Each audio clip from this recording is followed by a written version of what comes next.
I'm going to call this meeting to order. Roll call. McKnight. Here. Myers. Here. Rojas. Here. Vogel. Here. Kinder. Here. Since we already did the pledge, then we'll go to public comment. All right. All right. First up, Evan Kardosh.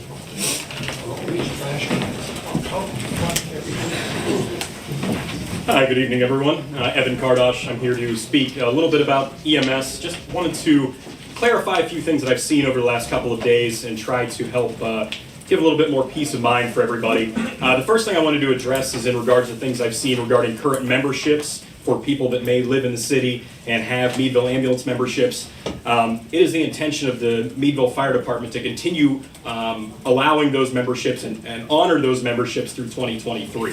The thing with the memberships is we're not going to charge a membership. We are giving everyone the equal opportunity to have that service. What the membership, from what I have researched, traditionally does is anything not covered by insurance reduces the remaining fees in half. Therefore, for us, we're billing the insurance, and then you are getting the service for that. Everyone will get a bill across the board, whether you have insurance or not, and our fees that we'll be collecting is from the insurance, the Medicare, the Medicaid that we will get in. So I wanted to clarify that as well, that it's nothing that we're not going to honor, but it's also nothing that's needed because this is a service that we are offering here in the city. The other part is in regards to a lot of things with the tax money and the cost of it. The big thing that I want to try to get out there and make clear is that the ambulance operation is to be revenue neutral. We are not looking to make a profit, but we will cover the costs associated with that. In the same way that a doctor's office or anything else covers their expenses through Medicare, Medicaid, and commercial insurances, the same way the ambulance will operate. That fund that we'll be able to collect in, that revenue will pay for the operational staff that we will have to make sure that that is covered, so it is no tax burden to the city, it is no additional burden to the city at all.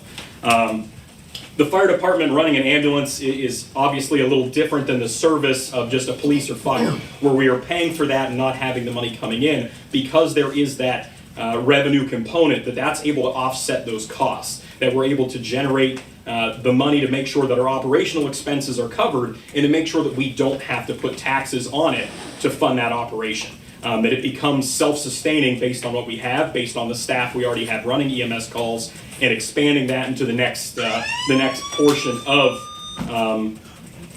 the transportable services to make sure we can do that. Over 75% of emergency medical services nationwide are done by fire departments. Pennsylvania is in kind of a unique area because there's so many volunteer services, but nationwide, this is nothing that's new. There's been success proven regionally with other cities such as Warren, such as Bradford, and across the country where you look at any of these fire departments where they have it. Even if we look back at our early intervention studies, I've seen online about third-party reports. There has been third-party studies done by DCED as recent, 2006 even, was showing that there is a need for the fire department to have their own transportable EMS services. That was then, and now since then we've hit this quote-unquote EMS crisis that now we've only compounded that problem. And so if we said it was true in 2006, it's going to remain true in 2023, and to make sure we can do that. So if that third party said that's something we need to do then, it's obviously still kind of in the same way. Our goal is to help people. Obviously, we know we want no tax burden on the city because that also helps the people. So by being able to make sure that there is no additional fees, no millages included anywhere, no membership fees, that we are providing this advanced level of care quickly, that we are maintaining our standard of cover that we have had at the fire department, making sure we are providing the advanced level of care, and doing that and allowing ambulances to be available to people when they need them in our community. We are focused here for the city of Meadville and want to make sure that the services we provide are for the city of Meadville and the city of Meadville residents.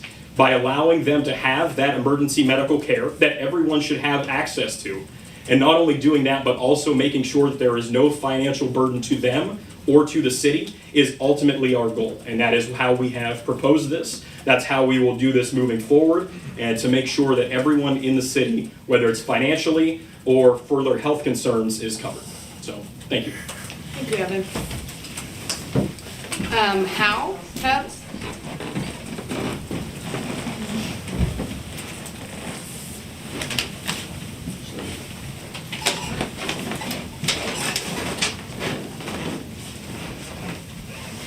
Madam Mayor, Council, thank you for this opportunity. I'm Hal Tubbs. I live on Cole Drive in the city of Meadville. I'm a Meadville citizen concerned for this city, which according to the newspaper has a debt over the next 22 years that'll be an additional $93,000 each year.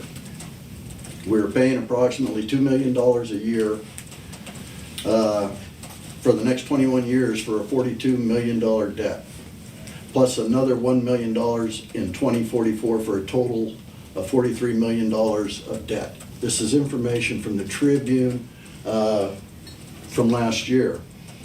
Council just raised taxes and purchased 2 ambulances and hired 1 person to run a full-time ambulance service, but doesn't have the authorization to start coverage because the proper paperwork has not yet been approved. Meadville's council is duplicating a service covered in the private sector that they haven't budgeted for by creating an unnecessary ambulance service paid for with taxpayer dollars. Meadville Fire Department shifts are 24 on and 48 off. This would require the following for full-time ambulance service startup costs. EMTs and drivers would require 8 individuals to cover the shifts during holidays, vacations, sick days coverage. You have already purchased 2 ambulances for $58,500 and hired 1 coordinator for $58,150 plus benefits. That totals $116,650. You plan to hire 3 EMT individuals at $48,082 each for a total of $144,246. Additionally, you'll have benefits. Totaling what you are spending to date is $260,896, not including drivers for the ambulances. For a full-time service, I believe you need at the very minimum 4 EMTs at $48,082 for $192,328,000, and 4 drivers at $33,700, equaling $134,800. 25% estimate for benefits would be $93,802, bringing the total startup costs to $537,580, plus liability insurance, auto insurance, vehicle maintenance, and ambulance supplies and stocking fees and licensing would all be extra. We can't expect the fire department personnel to supplement the ambulance service. Their primary function is fighting fires, and it is my understanding they currently barely have the personnel to move the trucks, lay hoses, and start a firefight in the city. That is why you need 4 EMTs. You also need drivers to get the EMTs to the scene. That would be another 4 individuals. I believe this would be absolutely necessary for a full-time ambulance response. Meadville Ambulance Service is a private entity, and I have never heard a complaint about response times, and that is not an issue that has been brought up by this council. On February 3rd, the Tribune reported the following: but waiting for an action plan from county government did not appeal to Councilwoman Autumn Vogel, even though she agreed that a regional approach to EMS would make the most sense. Unfortunately, she explained, we haven't seen much of anything in writing that we've requested from Meadville Ambulance Service or from the county EMT service to be able to make that decision. Instead, Vogel said she was willing to rely on projections from city staff that suggested a city-operated ambulance service would be cheaper than instituting the 0.5 mil EMS tax that Henry requested for municipalities served by Meadville Area Ambulance Service last fall. The ambulance project, without allowing for drivers, is already up to $311,730. including benefits, or approximately 2 mils of tax and growing. Finally, you siphon off business from the private sector because you believe you can make a small profit. Then the private sector ambulance goes out of business and you have to grow the city's ambulance service.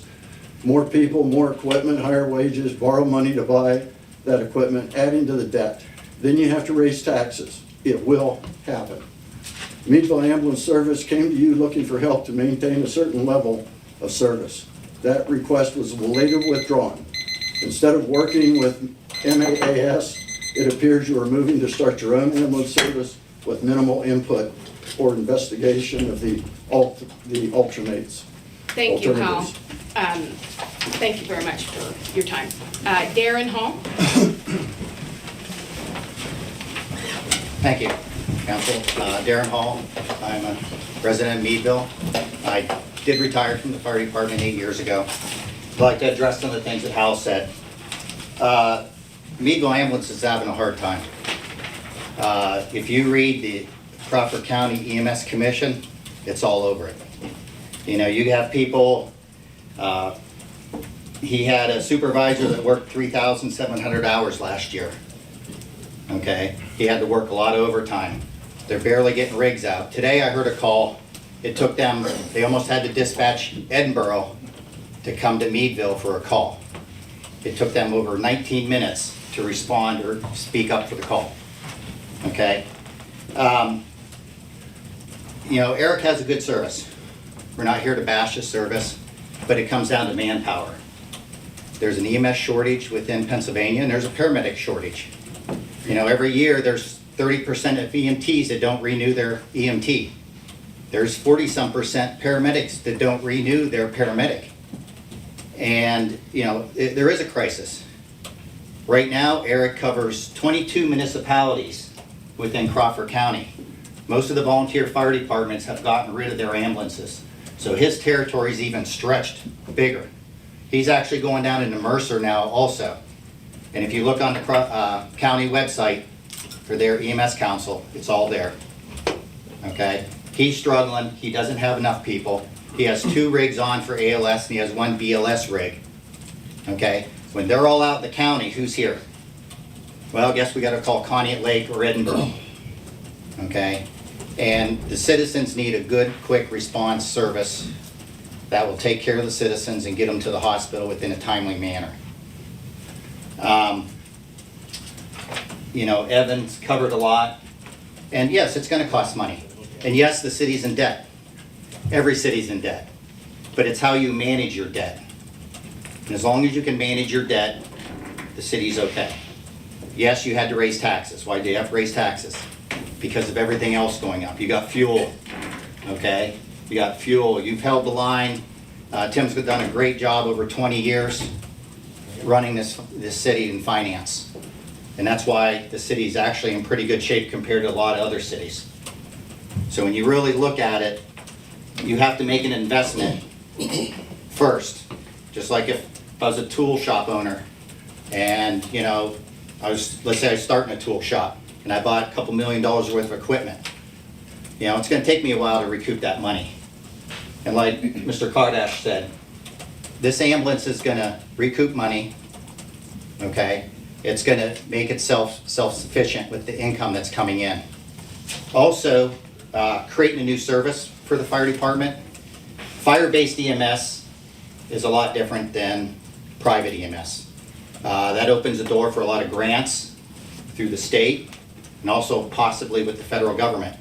There's a lot of grants out there right now that will pay for EMS personnel for career fire departments for up to 3 years. They're gonna pay for it, you won't. So you're gonna recoup your money eventually. It just takes time. It's always a struggle to start something new. But I think it's best for the citizens. I've been there. I've waited on EMS calls for Conneaut Lake to come in years ago when in 2015 and 2010 when the EMS crisis started. And, you know, people say, oh, you know, the city raised taxes. Well, the EMS commission was going around wanting to raise your taxes again, another $500,000. And if the state passes the bill, they can raise it another $1.5 million.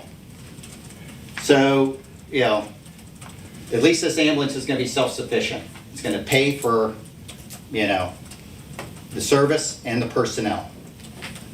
I don't think we're gonna put Eric out of business. He He can't even answer all the calls he has right now because he just doesn't have the personnel. And like I said, I feel sorry for Eric because it's a struggle to get EMTs.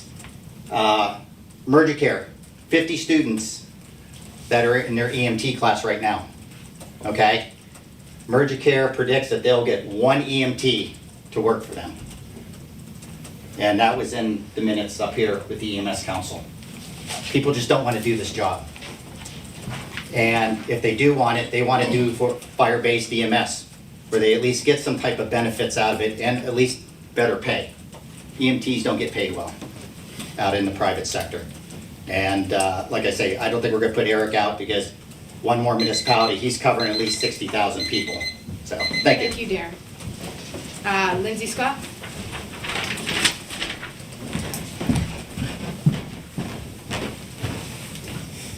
Hello. So I'm Lindsay Scott, and I'm here as a resident. I've lived here in Meadville on and off for 39 wonderful years. So I'm here in that capacity and no other capacity. Meadville has an opportunity to implement an EMS service rather than cut the safety of fire department like we did in 2017. And there are some qualms financially, but I feel like that those qualms of the finances are overblown, and the cost of equipment and personnel won't be driving up anything if we're revenue neutral. The city of Meadville has the most people in the county in a tight space, and it's near Meadville Medical Center. Unequivocally, one of the most popular services the city can ever provide is public safety, especially with fire departments. Adding EMS to our local fire department capacity will enhance our city's ability to serve this community, leaving Meadville Ambulance to focus on its other 21 municipalities. And this revenue neutral situation would be great because you get to add city residents' safety. We heard it months ago straight from the horse's mouth at local town halls again and again proposing that municipalities hike taxes to pay for private EMS.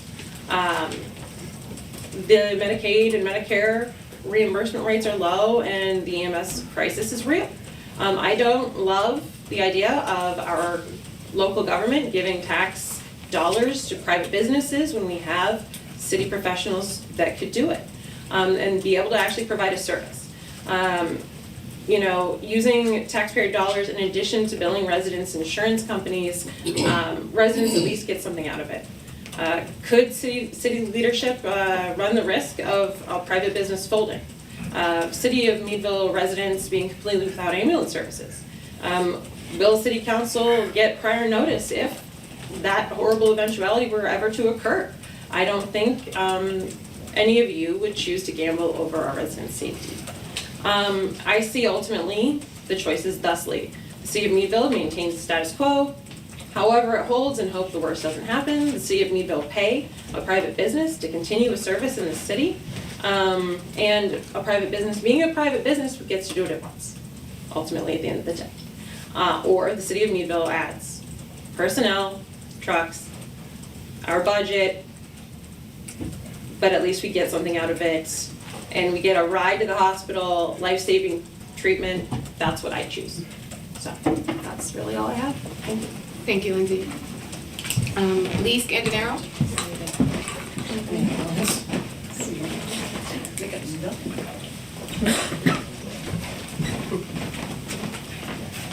Hello, I'm Lee Scandinaro at 230 Mount Hope Street. Happy to be here today to voice some support for a great public resource reinstated here in the city. That is in the form of our EMS. A lot of great points made before me. And as a person who lives in this city and in this world, I value public resources. I think they're great. I like parks, and I like libraries, and I work for a school. And I like that when my detectors go off, I can call 911 and great people will come to my house and respond. And I would want the same for anyone having an emergency. And I think it's really exciting that we are kind of like investing in those public resources and also investing in the safety of citizens to organize, have some freedom in organizing themselves as a person who lives in this town with an anti-retaliation ordinance as well. And I would just like to say that I'm very excited at the direction our city is moving. I remember moving here and there were signs in people's yard that said, "No fire cuts," and I thought that was pretty cool. I thought I knew what it meant, although I didn't know anything about city politics at that time, but I thought it meant we're not going to cut fire services.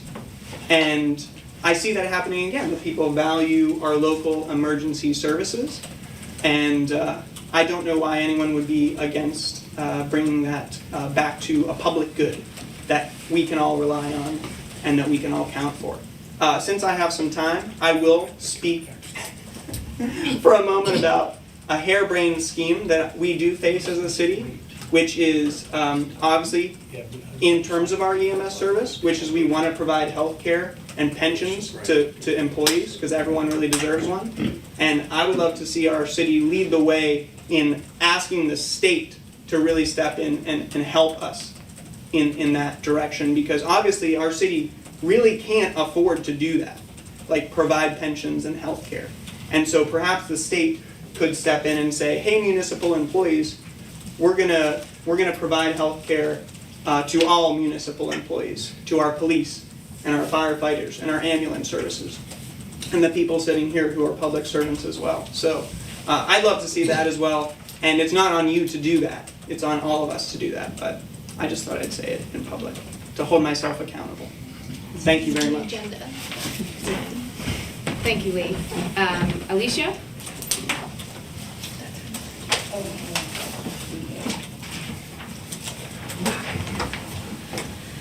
I'm here to speak on two things: the discussion surrounding anti-retaliation as well as the EMS situation. First, I wanted to point out some data because it seems we're quick to jump to ordinances based on hearsay and not factual evidence. For all of 2022 in Meadville, PA, the magistrate's office had 176 landlord-tenant cases, aka eviction cases. Looking at housing data from a city study and presuming 60% rental housing, I came to just over 3,000 rental units in Meadville. I used 3,000 for easy numbers. That gives us 5.87% of rental housing that would have faced a landlord-tenant complaint in 2022. Of those cases, only 26 appeals occurred. Now, they're gonna say, that's for all of Meadville, and they're 100% correct. So that means that number is likely less if we only consider within the city limits. But one thing is for certain, it's not more. Now, they claim this ordinance is only as a result of an eviction. That's misleading, and here's why. You claim you want to protect renters whose leases are coming due, which they would be facing non-renewal, not eviction. Tenants organizing on or in a landlord's property, potentially disturbing other tenants, would likely occur prior to an eviction, right? Essentially, you're creating a liability concern as well as potentially disrupting other tenants. So why are we overlooking the rights of others? But also for the record, since 1951, tenants have had the right to join and participate in tenant organizations. This is covered under Section 205 of the Landlord-Tenant Act of 1951. And if these tenants at Connect 55 are being threatened with non-renewal of leases for participating in such, why did nobody give them the advice to seek legal representation to fight for their legally protected rights? And those over 60 actually can contact senior law help in order to get legal counsel. And I printed the information if anybody wants it.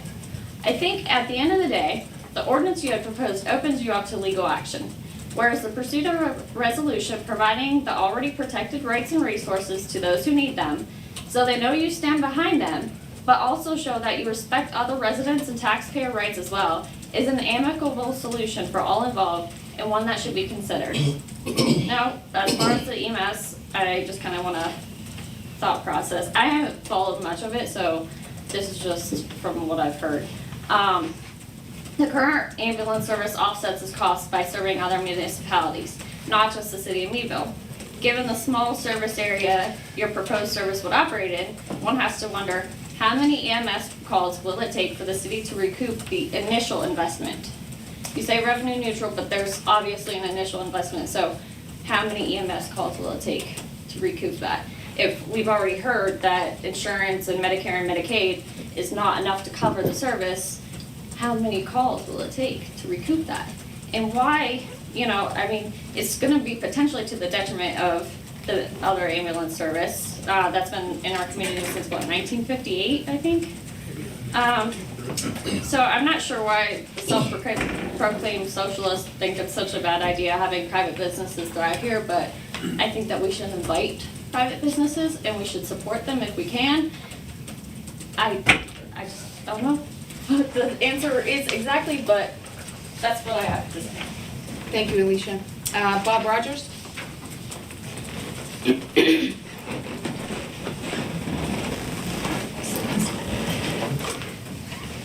Well, here we are again. That's all I can say. I'll read a little pre-wrote speech that I made, and then I'm going to get into the heart of everything. I'm here to address the anti-retaliation ordinance. Let's put this on hold. This ordinance will not help to connect 55 people, which we feel really sorry for. It was a bad situation, but you have to find a different way out. It will not hold up in court, your anti-retaliation suit. Their lawyers will tear this ordinance apart. They have done this in other towns and they will leave you with nothing. Concerning the anti-retaliation resolution, I think the city and the landlords should set up a committee to address the ordinance and other problems like quality housing in the city of Meadville. Let's talk about the underlying problems, like what has housing deteriorated. Remember, blight brings more blight. This needs to be fixed. It benefits the whole town, not just the landlords. Taxes are double or more in Meadville than towns around here. Houses are sitting empty because owners can't afford to fix them up. People retire. They can't afford to have their houses anymore, so they move out. They sit vacant. They're just a sitting property. If you buy a house and want to do a major remodel, it has to meet new building codes for electric, plumbing, a sprinkler system needs put in, etc. Like what Common Roots is experiencing right now. They can't open their house because of all these problems. It's been 2 years since they opened this up. I mean, that's a good thing, Common Roots. There's no problem with that. It's just you can't sustain what they're doing because it's not cost effective.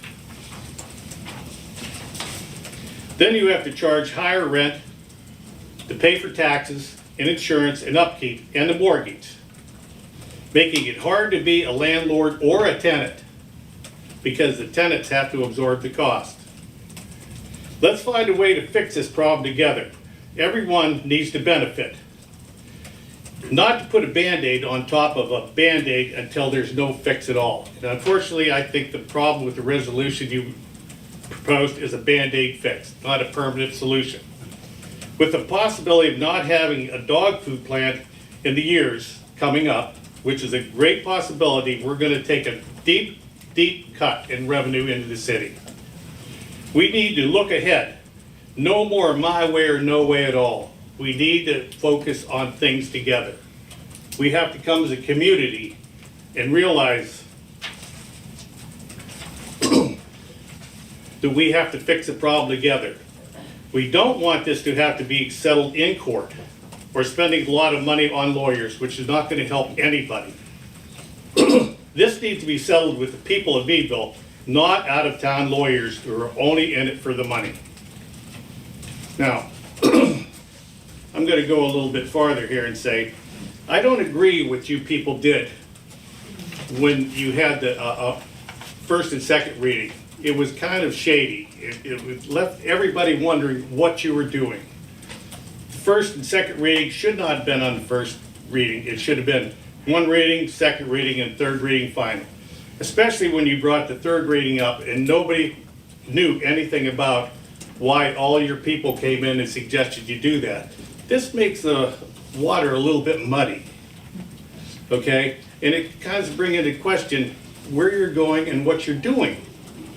Now, you probably all read the resolution that the landlords proposed to you right here. Have you all read that? Okay, it's a very good possibility. This ordinance right here is gonna lead you in all kinds of legal jeopardy. Connect 55 has done this all over all the states, all over the United States. And I don't agree with Joe Thompson, but I do agree with what he said in his article. This is a horrible situation that needs to be addressed. It has to be addressed on the local level, not on the state level. Maybe the federal people could come in and do something. But we have to join together and do everything and keep it above water and not be muddied the water, okay? Now, I just got a little thing to say. We use the Landlord's Tenant Association lease, okay? And it's an agreement between the people that rent and the landlords. And that's gonna hold up in court prior to what you say, because they can't go against that. Now, Mr. Tim, right here, right? Yeah. Oh, you're Robert? Yes. Okay, sorry, I didn't know. You're all from the same law firm. Bob, that was your time, correct? Well, I could have a few more minutes, right? No. Well, I just wanted to say one thing. That's just so I just want to everybody say one has the thing. same. Your law firm represents the city of Meadville. Your law firm also represents a tenant association, which we use the lease for. This even muddies the water even more. I just want to know if you're going to be clear about everything, or we have to go through a whole bunch of stuff and we're stuck in quicksand. Thanks, Bob. Marcia?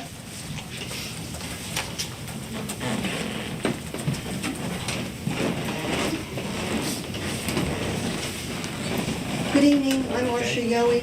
Many of you know, a few years ago, I served on this very council, and I'm here tonight, probably shouldn't be, but I'm here tonight to offer council some advice. I am perhaps the only person in this room who's been in your shoes.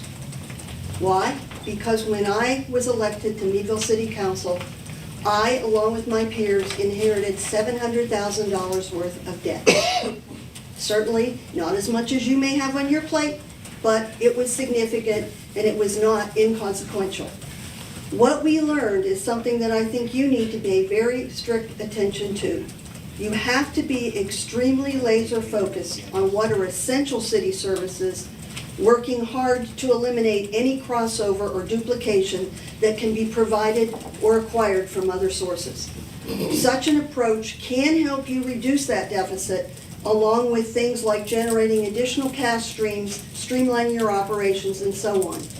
What you can't do is rely on tax increases as the primary solution.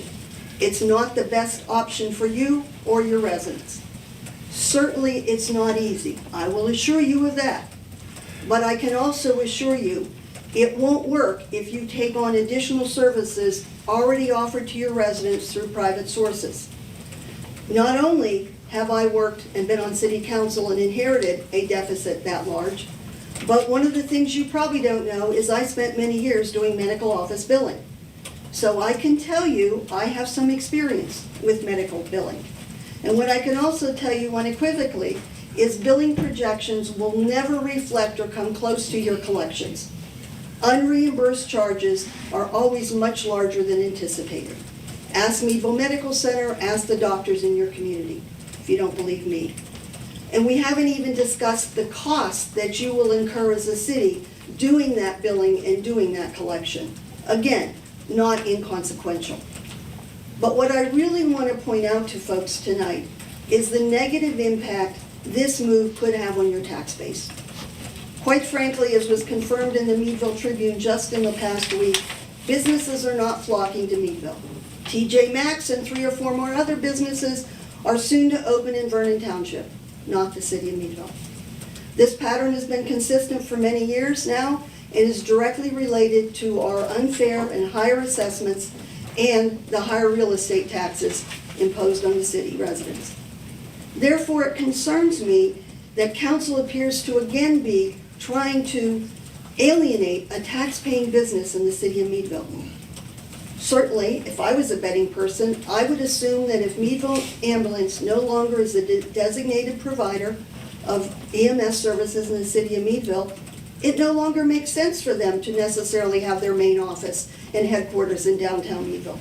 Why not buy cheaper land in Vernon or West Mead? Certainly their property taxes will go down significantly, and that will definitely improve their bottom line. But my question for you is this: what do you think the chances of you finding another and recruiting another business into that site are? Again, if I were a betting person, I would guess your EMS staff already have their eyes pegged to that site. Gee, wouldn't that be perfect? We're gonna have to have somewhere for the ambulances and our individuals and all the other things that that entails. But what does that do for you? It puts yet another property in the tax exempt status. It reduces the number of tax-paying residents you have supporting ever-growing city costs. All of that before, and I don't know whether you've heard this or not, local residents are now being challenged, and I've heard this repeatedly, to have their properties reappraised. Why? To address the inequities in the tax rates ascribed to the city. Once again, shrinking tax base, if that happens. Unfortunately, I don't think your ever-shifting house of cards can take too much more change or loss of revenue before some unexpected expense or increased cost causes the whole thing to collapse beyond repair. Therefore, I strongly encourage you to think long and hard before you commit to assuming costs and services you do not need and to require and to provide services you're not required to provide. Thank you. Thank you, Marcia.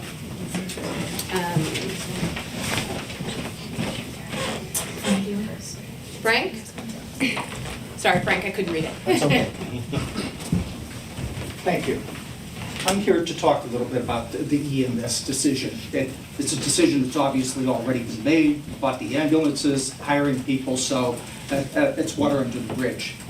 It seems to me that this is a case of wants versus needs. Do we need another ambulance service in the city? No, we have an ambulance service. If you call 911, ambulance is going to come to your door, take you to the hospital. So we have one, but we want one. I understand the ambulance service asked for a little bit of help, and it would have been nice if the city would have cooperated with them and may have even made the city a few bucks in the process and not cost them anything. But no, we want our own. Reminds me of the high school student or the college student that says, I need that new iPhone. Parents said, no, you want it. No, I really need it. I'll just put it on my credit card. And that person goes through their 20s, goes through their 30s, the credit card bill gets bigger and bigger, and finally it's up to $50,000 and they've maxed out and they can't pay anymore, and okay, I'll just declare bankruptcy. Well, the city seems to have the same mindset at times, except guess who pays your credit card? I do, and the people in this room pay your credit card. And eventually, there's not enough money to pay it, and then what happens? Your experience in bankruptcy is when the state comes in and takes over and says, don't worry about the finances anymore. We'll take care of it because you couldn't. So that's that. If you truly believe the gentleman that got up here that said this is going to be revenue neutral, and you don't have a lot of questions about that, you haven't done your due diligence. You really haven't done your due diligence, and you know nothing about medical billing. Believe me, this will not be revenue neutral. However, if you do believe that, here's a challenge. Say, okay, you got a year. You got your EMS service for a year, and if it's not revenue neutral by the end of the year, it's gone. And they're going to say, oh, no, we didn't mean a year, maybe 5 years, maybe 10 years. Okay. Here's what I wouldn't like to see happen. Years hence, when you're not on council anymore, you're going to tell your family and friends and neighbors and everything about all the good things you did on council. And you have done some good things. And you're going to say, we passed an anti-retaliation ordinance, and we passed a rental registration, and they're going to smile at you, and they won't say anything to your face, but they may be thinking, oh yeah, you're the council that bankrupted the city. Don't leave that be your legacy. Don't be the council that bankrupts the city, because that will be your legacy for the rest of your life. It's the only thing people are going to remember. Thank you. Thank you, Frank. Bill?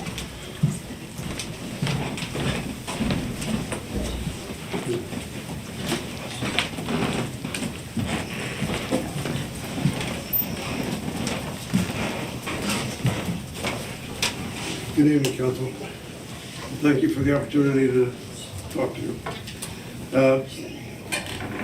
About the retaliation, recently Christine Jonas, my significant other, and myself terminated our lease at Connect 55 because of the purpose of the increase in rent and the lack that the corporation wouldn't sit down and negotiate with us.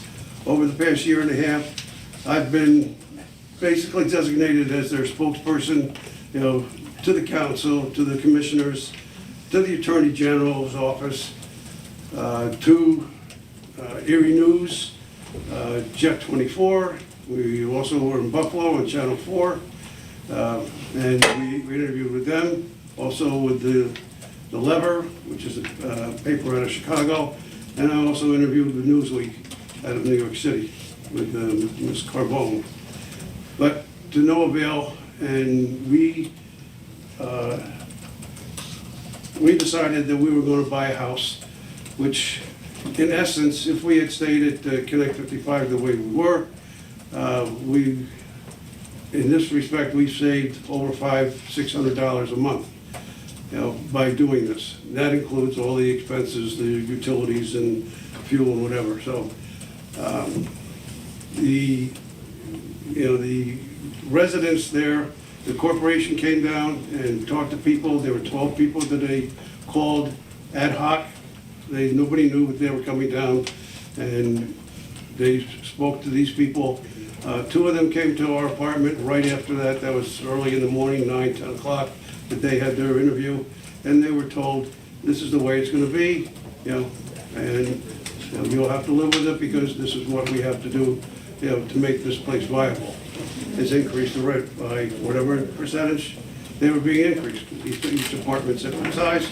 We were in an apartment that was 600 square feet, and it cost $900 in the beginning. Christine's apartment went up 2%.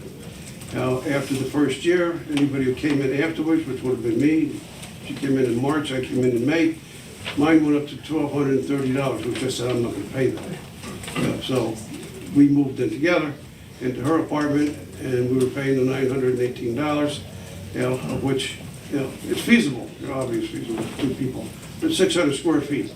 Basically, it's $1.50 a square foot, but it was going up to $2.05 a square foot, come today. Today would have been the increase in that. So it's just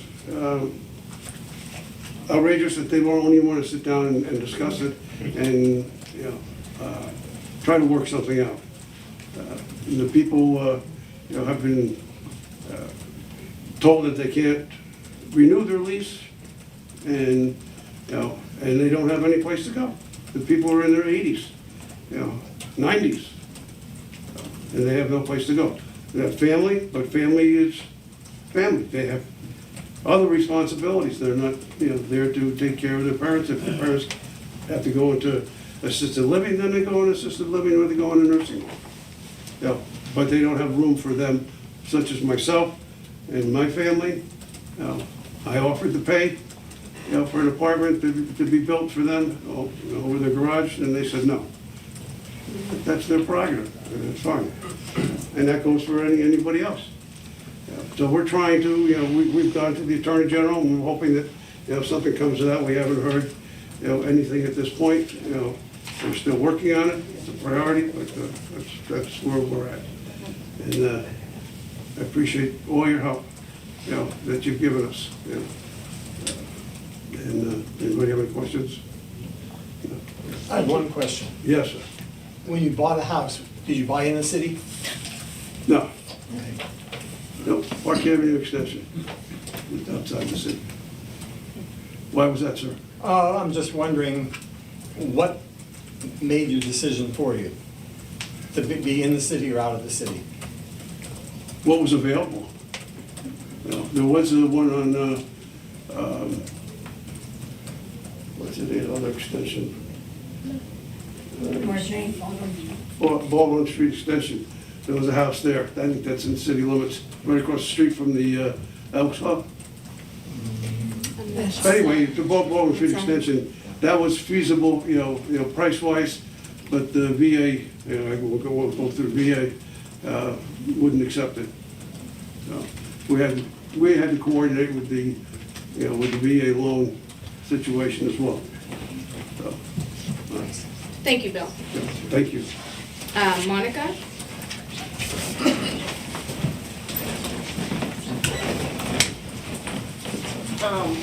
So as we have not received any answers regarding the anti-retaliation ordinance that I brought to you at the last meeting, we're gonna go through those again. Who will be the hearing authority? Who's the judge for the anti-retaliation ordinance? Where will the complaint be filed? Which court? Will all tenants be advised by the city as to what their filing costs will be when they make a complaint? Have you determined what forms will be used? Upon which they will file a complaint? Have you spoken to Judge Pendolino yet? Have you asked for his insight on this ordinance? Specifically in court, which would prevail? A legally binding contract between two parties or an ordinance developed by the city? What do you propose a tenant indicate as the specific nature of their complaint? A vague indication just stating retaliation will not permit a landlord to present a defense in court. How can the tenant verify through their signature in the complaint that the facts set forth in the complaint are true and correct when they do not have to state facts? If a tenant files a retaliation complaint against the landlord, and the landlord appears at the hearing and the tenant does not, or the tenant's claim is unfounded, can the landlord then file a retaliation claim against the tenant for wasting their time, their attorney's time, the court's time, and the expenses and inconvenience which they incurred? If there is no provision for the landlord filing a retaliation claim in this instance, the landlord's only option would be to file a harassment claim against the tenant. If a retaliation claim is deemed to be valid, what penalty is the hearing authority to impose? This ordinance does not list any penalties whatsoever. Even though council is confident they have limited liability when enacting this ordinance, since they would not be directly involved in the actual filing process, they have still provided a structure which lacks a legal foundation as well as compliance with the well-established principle upon which our legal system in this country is based, that being a person is presumed innocent until proven guilty. In regards to tenants and tenant organizers gathering in common areas for meetings, how do you intend to still comply with occupancy limits? Are you proposing your tenant organizers violate the property owner's rights as well as the other tenants in the building when it comes to the rights to enjoy their apartment in peace? Will the tenant organizers be providing the property owners with copies of their liability insurance? After all, you intend to bar property owners from their own property, therefore the property owner should not be held liable for any incidents that occur. Maybe we're asking the wrong people these questions. It appeared Mr. Tompkins believes he knows all about this ordinance, almost as if he wrote it. Maybe we should be asking him. Or maybe this really is a socialist experiment it's rumored to be after all. Or the other rumor that y'all are trying to bankrupt the city. That one was a good one too. So, I mean, which way is it so we can act accordingly? Just want to know, so. All right, thanks. Thanks, Monica. Ron? No? On February 1st, you were presented with an anti-retaliation ordinance.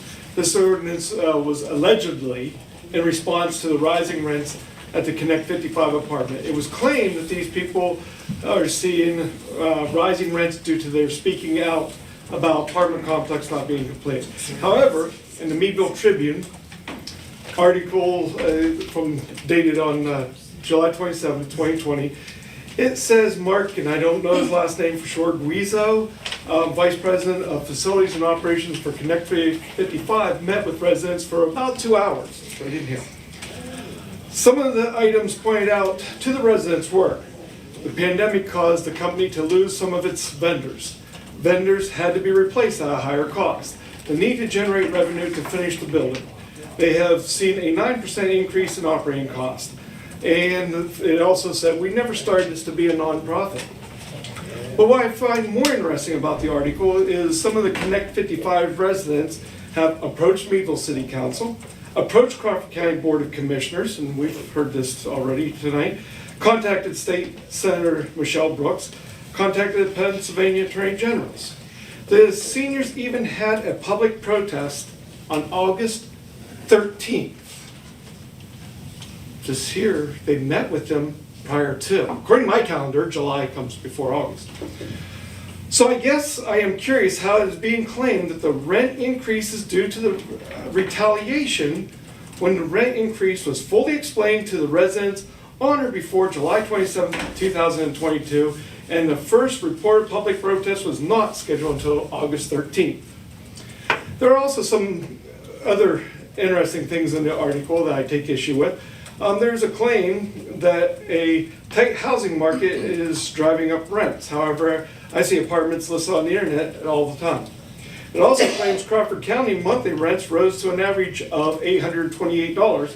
However, what I found for the city of Meadville is below averages. Zillow is reporting $700 a month, and it's a cool market right there. Cool says it right there.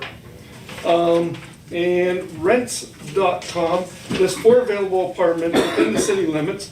Only one of the 4 is listed above the $828 rent reported by the Meadville Tribune. That means 75% of the apartments are below reported averages for the city of Meadville. In conclusion, you have provided zero proof of the need for such an ordinance, and the city attorney clearly stated such an ordinance would not help the Connect 55 residents. That was made last meeting. However, if you feel the need for the city council to get involved, I suggest a proposed resolution would be a good alternative. Now, as far as the EMS, I heard somebody else mention about the retirement benefits. Those go on till death, okay? So you could sit there and claim it's going to be revenue neutral. Sorry, the benefits do not stop. The interesting thing, the shortage of staff. If Meadville Ambulance Service can't get staff, what magic wand does the city have that's going to suddenly make staff appear for their department? And then I heard the state should take over and offer benefits and everything. Have you looked at the financial condition of the state of Pennsylvania? They're broke also. So, let's go from taking and trying to bankrupt the city, as you are doing. I think some people here have experience with bankrupting businesses. And now you're trying to do that with the city. And so anyways, with that said, I really do think that you really need to reconsider, just like was mentioned before, as to watch the dollars. Thanks, Ron. No, my time's not up. Well, it is not up. You've exercised my time is beyond not your up. right as a decent human being. My time is not up. Bob, at some point, I would ask that you. I just think it's rude that I've been cut off twice at meetings prior to my time being expired. Why is other people not cut off, but I am? I'm pointing out facts, 100% facts. And if you can't handle facts, maybe you need to resign. Did that be? It does. It did appear you were finished. There's a pause. Yeah, we assumed because you paused. Personal attack. Joe Tompkin? I don't know if I can follow that, but my name's been mentioned a few times, so I figured I would comment a little bit. I guess just to respond to a couple of the comments that have been made. So I'm here to talk about the anti-retaliation ordinance. I do think it would help people at Connect 55. That's the reason that it's on the agenda. Just to remind people, that's the reason that this ordinance is before you. Because what happened at Connect 55, there was a group of seniors whose rent was raised nearly 40%.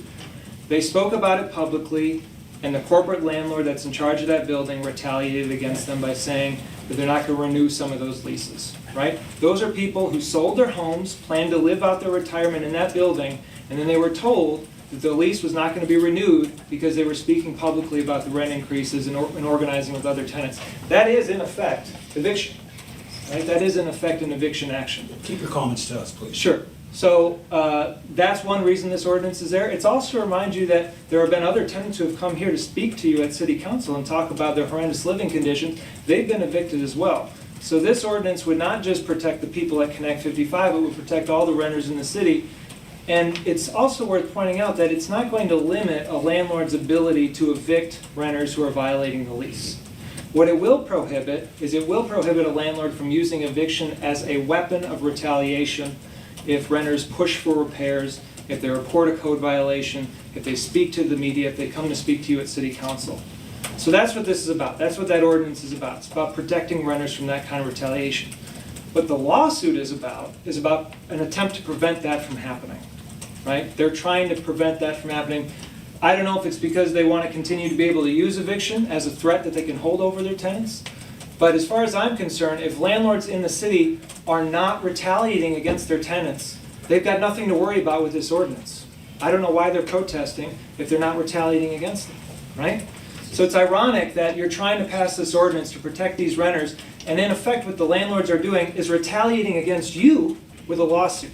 Right? So you said we want to protect renters. What they're doing is they're coming back and they're saying, well, you're going to do that, we're going to threaten you with legal action. So they're trying to pressure you, they're trying to intimidate you. I mean, that's what this lawsuit is about. It's not about the legal merits. It's been vetted by multiple lawyers. The city's on solid legal ground. This is about getting you to back down. That's what this is about.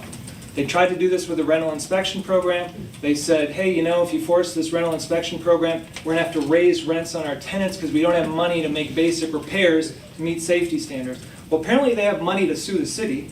Apparently they have money to hire a lawyer. They don't have money to fix their properties. So I just want to I want you to keep all this in mind. There is real urgency behind this ordinance. There are still people at Connect 55. We heard from Bill, who was forced to leave because the rents went up. There are still people there whose leases are up at the end of this month, right? They are the people who are at risk right now, in addition to all the other renters in the city. They need you to back them up, right? Renters make up a majority of Meadville. 64% of Meadville are renters. Many of them face retaliation on a regular basis. You've been getting some of that yourself over the last year.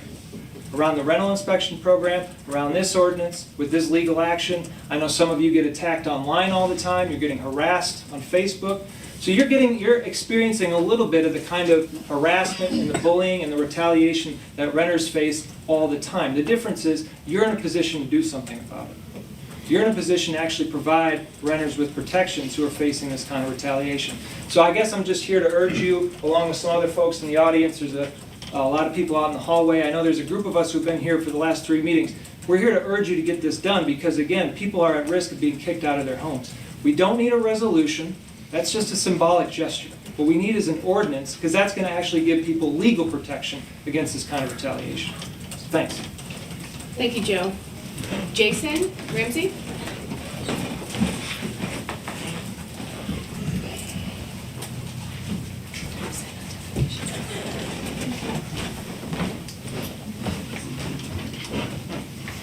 Hello, thank you, council members, city staff, and Mayor Kinder for allowing me to speak. My name is Jason Ramsey. I'm a resident of Meadville. I've been a resident since 2005. And I am a member of the Planning and Zoning Commission, and I understand that you'll be taking under consideration the proposed updated zoning ordinance, and I just wanted to let folks know that we've been working on this for a number of years. City staff, commission members, as well as a lot of feedback and engagement with the community, which is something that I think is really exciting about this ordinance. It's something that we haven't revisited in a number of years, and we've learned a lot about how the city can progress and move forward and start to change some of the things that are holding us back, and a lot of the challenges that we're facing that we're hearing about at every one of these meetings. Thinking about updating that zoning ordinance and thinking about comprehensive ways that we can address the future and make sure that we're not in the position that we're in, that cities like Meadville are in oftentimes, and trying to be smart and educated about it and trying to figure out the best plan going forward. These are things that the commission's been wrestling with, and we put a lot of time and effort into that ordinance, had a lot of great feedback. We received information from city staff and from you folks, and took that under consideration, made some changes. There were some great new discussions that we were able to have as a result of that.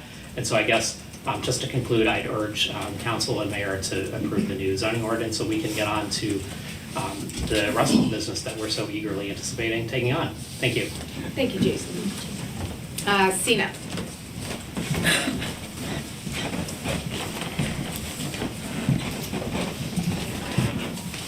Hello again, City Council, nice to see you all. I'm here to talk about the anti-retaliation ordinance, but I did want to make a short comment about the EMS situation.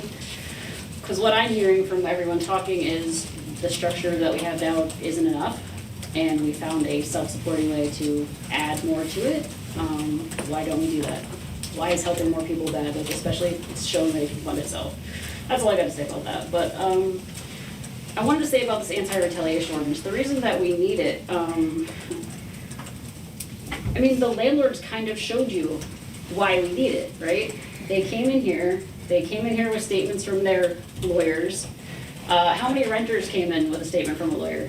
You know, 0, because we don't have lawyers backing us up. We don't have an LLC. I heard one gentleman say something about the city solicitor, and he's, you know, representing the tenants association. There is no such thing. That does not exist. Like, we don't have that power. And we're not asking for something that we are not entitled to. We're just asking for extra help from you, the city, because there's a need. I'm not from Connect 55. It wasn't just Connect 55. It was a lot of people like me that rent who are being retaliated against just for talking to council. I should be allowed to talk to council. I should be allowed to be heard and not be afraid that I'm going to lose my place to live. I have children. That's my home. Like, so with this retaliation ordinance, all we're asking is that when landlords use their power to evict, they're doing it for a good reason, for the right reasons, for a violation of the lease. Like, because you're taking someone's home away from them. So if you're gonna do that, do it responsibly. Be accountable. Like, don't do it out of an act of revenge. Like, obviously, Connect 55, there's some vengeance going on there. I know I was retaliated against. When I asked why things were happening the way they were happening in my situation, I was told, well, you're the one that talked to city council. Well, you're the one that called HUD. And I'm like, whoa, so I can't exercise my rights as a resident of Meadville? Or I have to be afraid of what these people are gonna do to me? These people that have more power than me? I don't know, so I guess I just think it's kind of funny that they came in here all hard with their lawyers and their documents and their LLC. That's why we need this, because we don't have that. They do. We have you. So we need you to help. So please pass the ordinance. Thank you, Tina. You're welcome. All right, that was the last public comment. We'll move to notice of executive session meeting February 15th, 2023. An executive session was held February 15th, 2023 to discuss personnel. Approval of minutes, February 15th, 2023, regular meeting minutes. Can I have a Also motion? move. Second. Discussion? Roll call? McKnight, Aye. Myers, Aye. Rohab, Aye. Vogel, Kinder. Aye. Communications? None. Managers report? Your Honor, there are 2 items on this. One is just to mention the city's bicentennial incorporation. So the city this year will be celebrating its 200th anniversary of incorporation. The city was incorporated as a borough in 1823, not as a city, as a borough. Do you know what, like, month, like when? March March. 29th, and let me tell you, it was a cold day. Oh, this month. That's I don't know if Gary We're gonna have a party? Johnson is in Yeah, I know the... where we're gonna. There he is. Okay. There's Gary. Gary's here to discuss a special exception permit request. Council received an email from Gary regarding this at 829 Alden Street. I'll let Gary go ahead and discuss. Sure, as is regular policy, we always come to council to explain what any zoning hearing coming up in the month is about. This is a home business special exception, which means it's allowed, subject to certain conditions before the zoning hearing board. This would actually be a 1-chair hair salon at 829 Alden Street. It's actually the last property in the city, right before West Mead, as you're going out of town on the left. She appears to meet, for my analysis, all the requirements that are there. It has to do with impacting neighbors, it has to do with traffic, parking, things like that. It goes before the zoning hearing board on March 16th. It's a fairly simple and straightforward project, but we'll always want to pass it by council to see if council wants to take permission. That's pretty much what you're looking at there. And you're saying that it is, from your looking at it, she meets all requirements and it's just so she can have a home-based business? It appears that she meets all of those. Of course, it's up to the board to make that decision, but from my analysis, it appears she makes that. How's the parking up there? Is there like off-street and on-street? I'm just. No on-street, it's just off-street, and she has the adequate off-street parking for her Okay. use. Yeah, it's not a huge amount, just a couple of spaces is all she needs. So she'll live there, and then, of course, the salon itself, too. Gary, a quick question. Yes, sir. this request, if we had the new zoning ordinance in effect, would it be easier, tougher, or the same? Same. It's an R1 district, so that remains largely the same. Thanks. Yep. I'm for it, you know. Me too. In favor? New business. Okay. Thanks, Gary. Very good, thank you. Thanks, Gary. Council subcommittee reports. We haven't met as a subcommittee as of yet for housing and redevelopment, so there is nothing to report there. Community engagement. Nope, we haven't met. I think establishing these committees and delegating the kind of priorities to the committees happened, I think, since our last meeting. So yeah, that's the larger update. Nothing on community engagement right now, I don't think. Same with finance. It's going to be a long meeting, so. Infrastructure. Nothing yet. Got some paving coming up later. Right on. Old business discussion, zoning ordinance. So Peter is here. So council was given the changes, given the opportunity to give any additional changes that I forwarded on to Peter. So Peter's here to discuss what has been incorporated by the planning commission into the new zoning ordinance, as well as comments that council has provided. So far, no substantive changes have been made to drafts of the zoning ordinance since it went before the planning commission after they had given me their final report.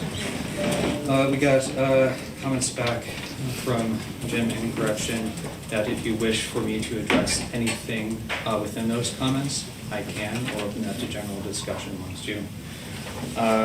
From here on, I can be happy to talk about the timeline of the zoning ordinance and the procedures for moving it forward for recommendations to neighboring municipalities, and eventually for hearings and readings if no further revisions are requested. Does anybody have any comment?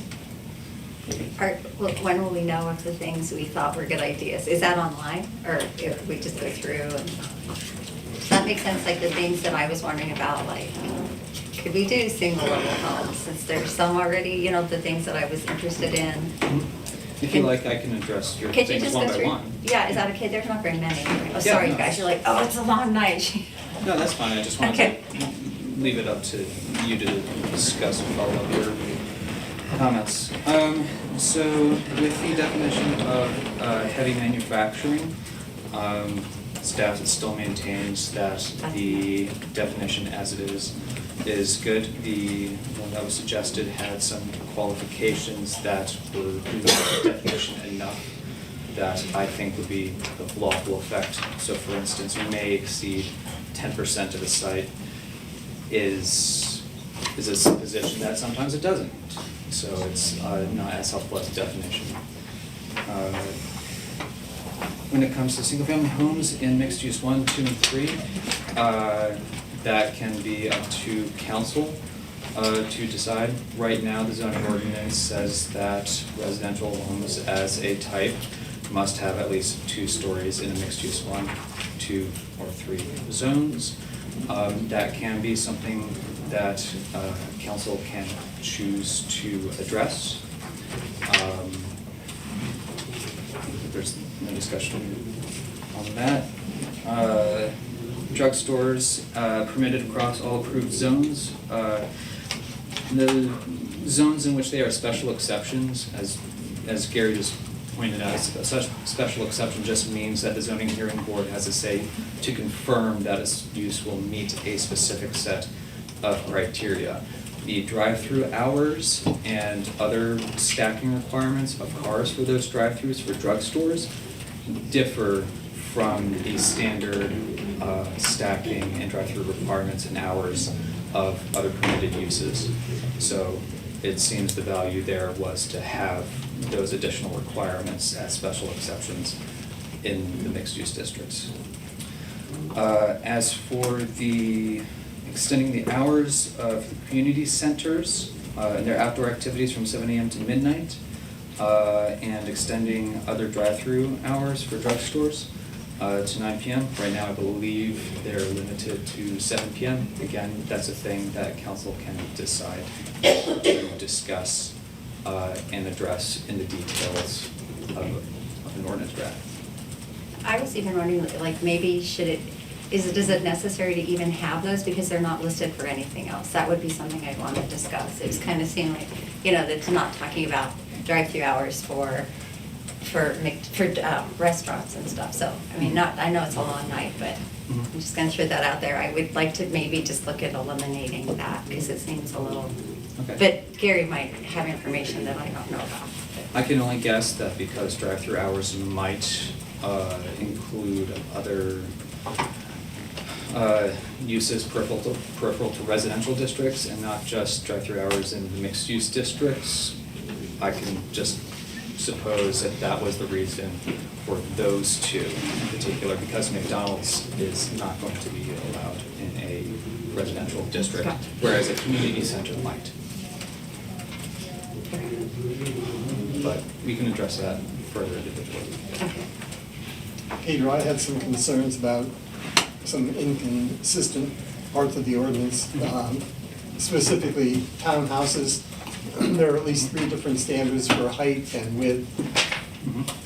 I need to clarify, of course, that those standards are minimums, but otherwise, the townhouse in an MU2 is limited as a minimum to at least 20 feet wide, and MU3 15 feet wide. I only suppose that just like standards for other buildings throughout the city, they differ based on the zone, precisely match whatever desired character of that zone is, the same that there are restrictions on the minimum lot sizes that there are for single-family homes in residential districts versus other districts. If you want those to be scrutinized, why a townhouse should be 15 feet wide in a downtown mixed-use 3, but 20 feet wide as a minimum in the mixed-use 2 districts, we can also address that. It just seems that a developer is going to incur extra costs. It's not a matter of saying, well, make it 5 feet narrower. It's, I'm going to have architectural drawings to change it. Just hopefully before they do the expenses of architectural drawings, they would have done their due diligence with all the permitting requirements in the first place. But I understand the concern. Yes, to have 2 different standards for similar uses in a similar area. That requires 2 different architectural schematics. Right. There were some other things that we had talked about. Sure. Would you like me to go through yours one by one, too? I can't remember how many I had. Okay. So, okay, for example, we still have zoned out 3 particular businesses in their existing zones out of the 4 businesses of that type which exist in the city. Sure. I don't really understand why we would do that. Okay. I would just clarify for everybody that zoning out means it only applies not to those buildings that exist right there, but to any future development of the same type. So those buildings are still permitted as non-conforming uses in their district. It just prohibits further buildings and uses of the same type to add to that district in place of those. But yes, I understand that if those uses are currently viewed as completely benign and desirable, and that additional development like that should be allowed, be scrutinized, again, that's a detail that's up to council. So the question before council tonight really is, is there a consensus to move this forward, sending to the county and neighboring municipalities for their review, or would you like to discuss a little bit further and flesh out some more details? That's really the questions before council at this point. I think what would help me is, Peter, based on what you received from Jim and Gretchen, like, would you consider those substantive issue, meaning there's still like several months in this timeline to like work through those and address them if they're not considered substantive, right? So we could go through, we could start this process and maybe still even incorporate some of them if they're not substantive, but I don't know, I haven't seen them, so. Yeah, So my impression, the way this works is that even if we send things off to the county or other municipalities for their recommendation, the point of soliciting their recommendations is to advise you if they have anything substantive as well. Gotcha. So there's still time for substantive changes from those other bodies in addition to maybe what's been brought up to. Correct. Okay. It's just a matter that if at the time of a public hearing and at the time of reading, if there are substantive changes that deserve attention, we just do the recommendatory process with neighboring municipalities again at your and maybe the solicitor's option. And to be clear, it's a 45-day window that the neighboring municipalities have to comment. So that means there's 45 days for council to continue to work through and address any changes that you might want to see. Sure. If that's, I mean, if that's the case, thank you for asking that, because that clarified a lot for me. Then I would vote to start moving forward with the process. That would be my opinion, yeah. We're just looking for a consensus of Yeah. council to do so. Yes. If it helps anybody to know, I am keeping an itemized list of all changes, either proposed from staff or proposed from council, and then incorporated. All of that is now an itemized list that we can go over at any time from here on. And I imagine that would also be able to capture what we hear from other municipalities and we Yes. can review that. Yeah. Sounds good. Yeah. Right. Thank you for your work, Thanks, Peter. Jason. We'll keep with you. Yeah. For being here. Thank you, Peter. All right, let's see about this.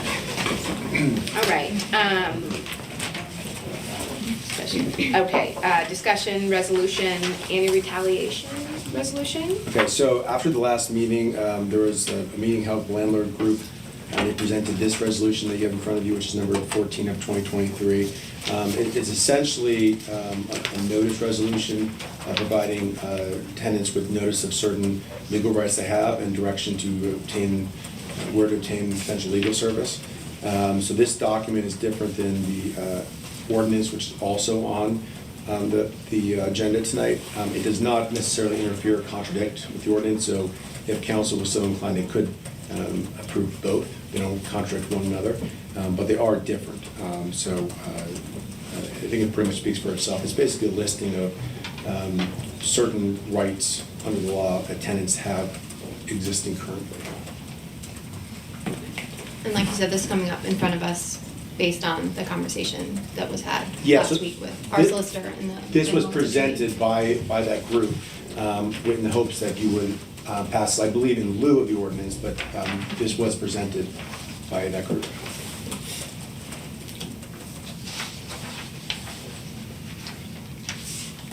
Does anybody have any questions? Comment, I can support the resolution.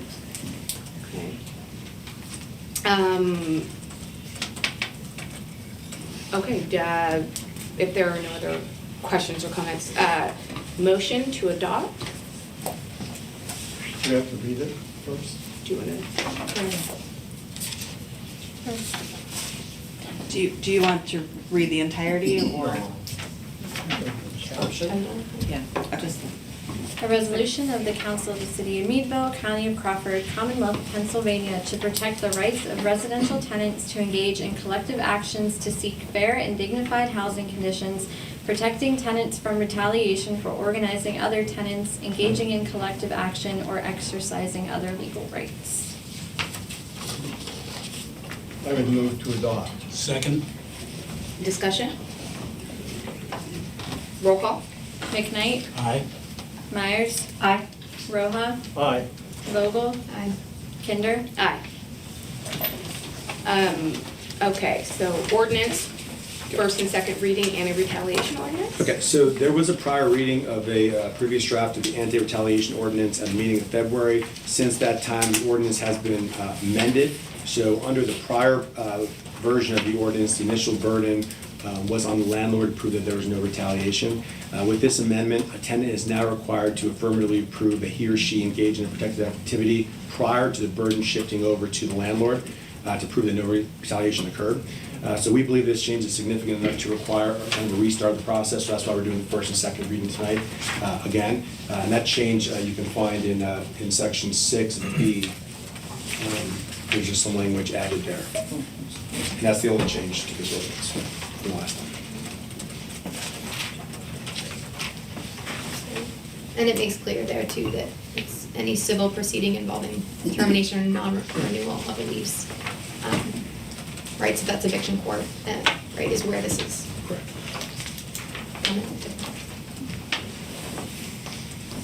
Okay, now do we want a reading? An ordinance of the City of Meadville, Crawford County, Pennsylvania, ensuring the rights of residential tenants to engage in collective actions to seek fair and dignified housing conditions, protecting tenants from retaliation for organizing other tenants, engaging in collective action, or exercising other legal rights, providing for definitions, and providing for severability and an effective date. Motion? Second. Discussion? Roll call? McKnight? Aye. Myers? Aye. Roja? No. Vogel? Aye. Kinder? Aye. Motion for second reading? Motion? Second? Discussion? Sorry. Roll call? McKnight? Aye. Myers? Aye. Roja? No. Vogel? Aye. Kinder? Aye. New business, discussion, spring cleanup day? So this is setting spring cleanup day for this year. Typically, spring cleanup day occurs in May. Staff is suggesting Saturday, May 20th to be spring cleanup day. When was it? Last year? Used to be second Saturday. Right? We're suggesting the third Saturday of the month to avoid any conflict with the second Saturday. I like that way. Graduation day too. It's typically Allegany's graduation. Yeah, typically we try to do it before Allegany's graduation, but I mean, It's hard to coordinate everybody's, yeah. So just a consensus of council for that date. Is that good for everybody, May 20, you said 21st? 20. 20.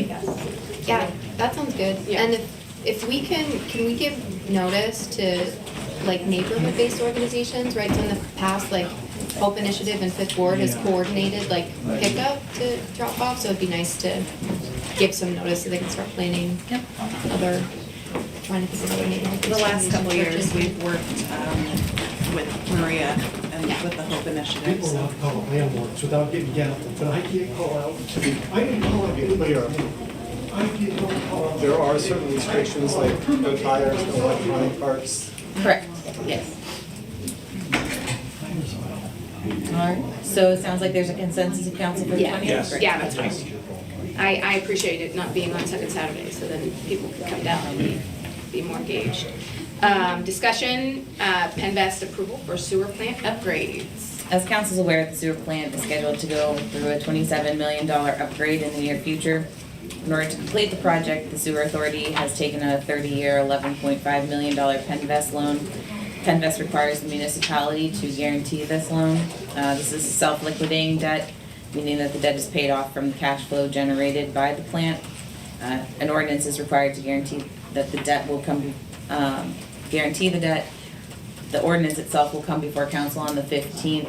Later in the agenda, you will see extending the life, essentially, of the sewer authority, which is part of the requirement for completing the Penvest loan. So it's just really an FYI for council. Okay, so that's all, you don't actually need a consensus? Yep, it'll just come before you at the next meeting. Sure, okay. Does anybody have any other questions for Mary?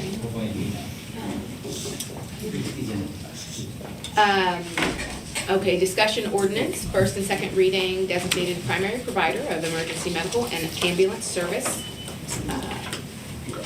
So the city is authorized by law to designate the city's primary provider of EMS services. So on the agenda tonight is the first and second reading of the ordinance under which the city will basically designate the city's own ambulance company as a primary provider of EMS. So if this ordinance is actually approved, it means that any call from the city will first go to the city ambulance company. So if the procedures play out, I think the ordinance will become, with all the readings, will become effective in April, which is about the time I think we'll be ready to go with the ambulance. Okay. Okay, do we need to read it? Yeah. An ordinance of the City of Meadville, Crawford County, Pennsylvania, providing recognition of and designating the City of Meadville Fire Department EMS Division as the primary provider of emergency medical and ambulance services in the City of Meadville, providing for, among other provisions, the responsibilities of the designated primary provider, directions to dispatch services for definition, severability, an effective date, and a repealer. Okay. Can I have a motion for first reading? Second. Discussion? Roll call? I will be yeah. brief. I have a lot of Yeah. comments. Let me start out by saying, Meadville Fire Department is thoroughly professional. They're compassionate, they're dedicated. That's one of the reasons I live in the city, because they provide a valuable service. And even though I don't think I'm going to need EMS for another 30 years, when that day comes, maybe we'll have our own EMS service, but I don't think today is that day. Ambulance services across the state are losing money. We know that, largely due to Medicare and Medicaid reimbursements, which have recently been increased somewhat. But we have an ambulance service right now. We've had it since 1958. 25 years ago, we had 4 ambulance services. Now we have 1. We're back to 1, let's put it that way. They've done a great job. Now, I recognize that change is inevitable.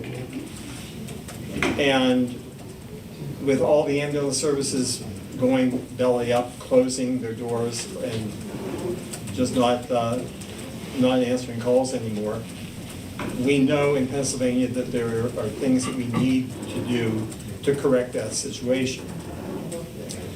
However, we were given an offer by the owner of Meadville Ambulance Service to house a bus for a year or up to 2 years, to run it when they were not in service, to keep all of the billing proceeds except for a 6.5% billing fee.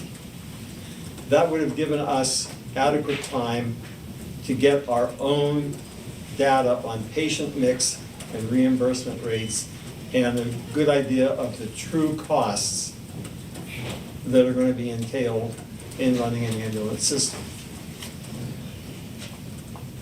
We've had a number of different projections. We've heard 2,200 calls, 2,100 calls, 1,700 calls, 954 calls, which is correct. If we had our own data, which we could have assembled for very little cost, we would know what we were talking about as far as reimbursements were concerned.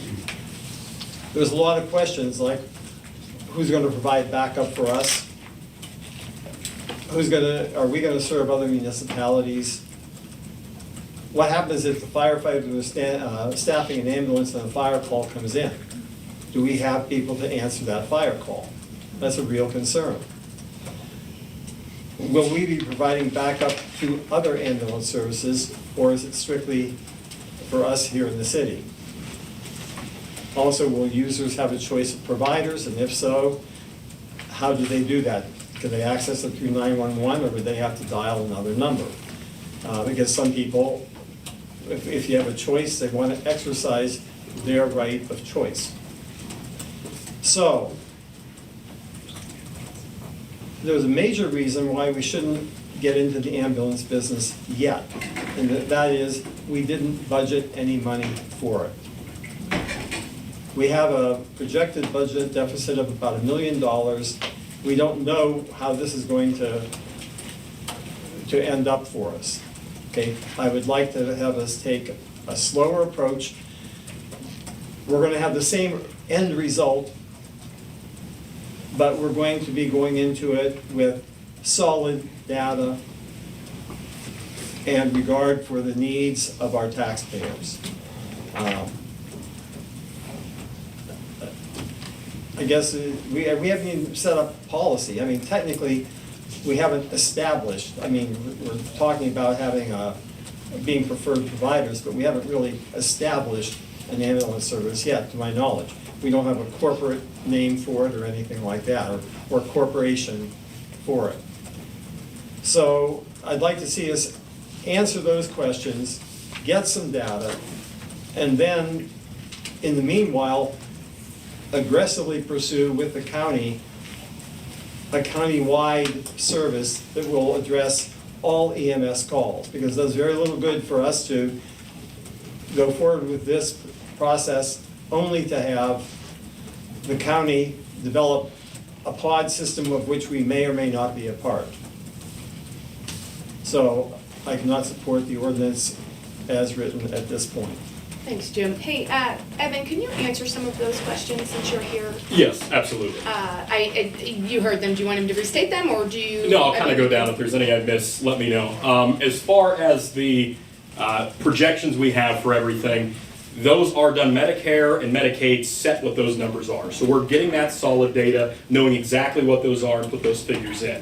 As far as our commercial insurance, we pulled over 10 local agencies and got our average, and we took the low end. We gave our low end projections on that, as well as talked to the billing companies that bill in this area for ambulance billing to let us know that. So we feel very comfortable with those projections to know that gives us an adequate picture, as well as they were able to paint based on our demographics and based on our area of what we could expect to see as far as commercial insurance, Medicare, Medicaid, and no pay, and those are the figures that we had used to bring that forward. As far as the call numbers that there is, we got that data specifically from the 911 center. It was 2,231 calls of service for 911, both in 2022 and 2021 in the municipality of the city of Meadville. That is why this ordinance, that tells us what calls we would be running, because then those dispatched calls would then be going to us. So we would know we are being dispatched on 2,231 emergency calls that help do that. And that's where we'd be able to use those numbers for it.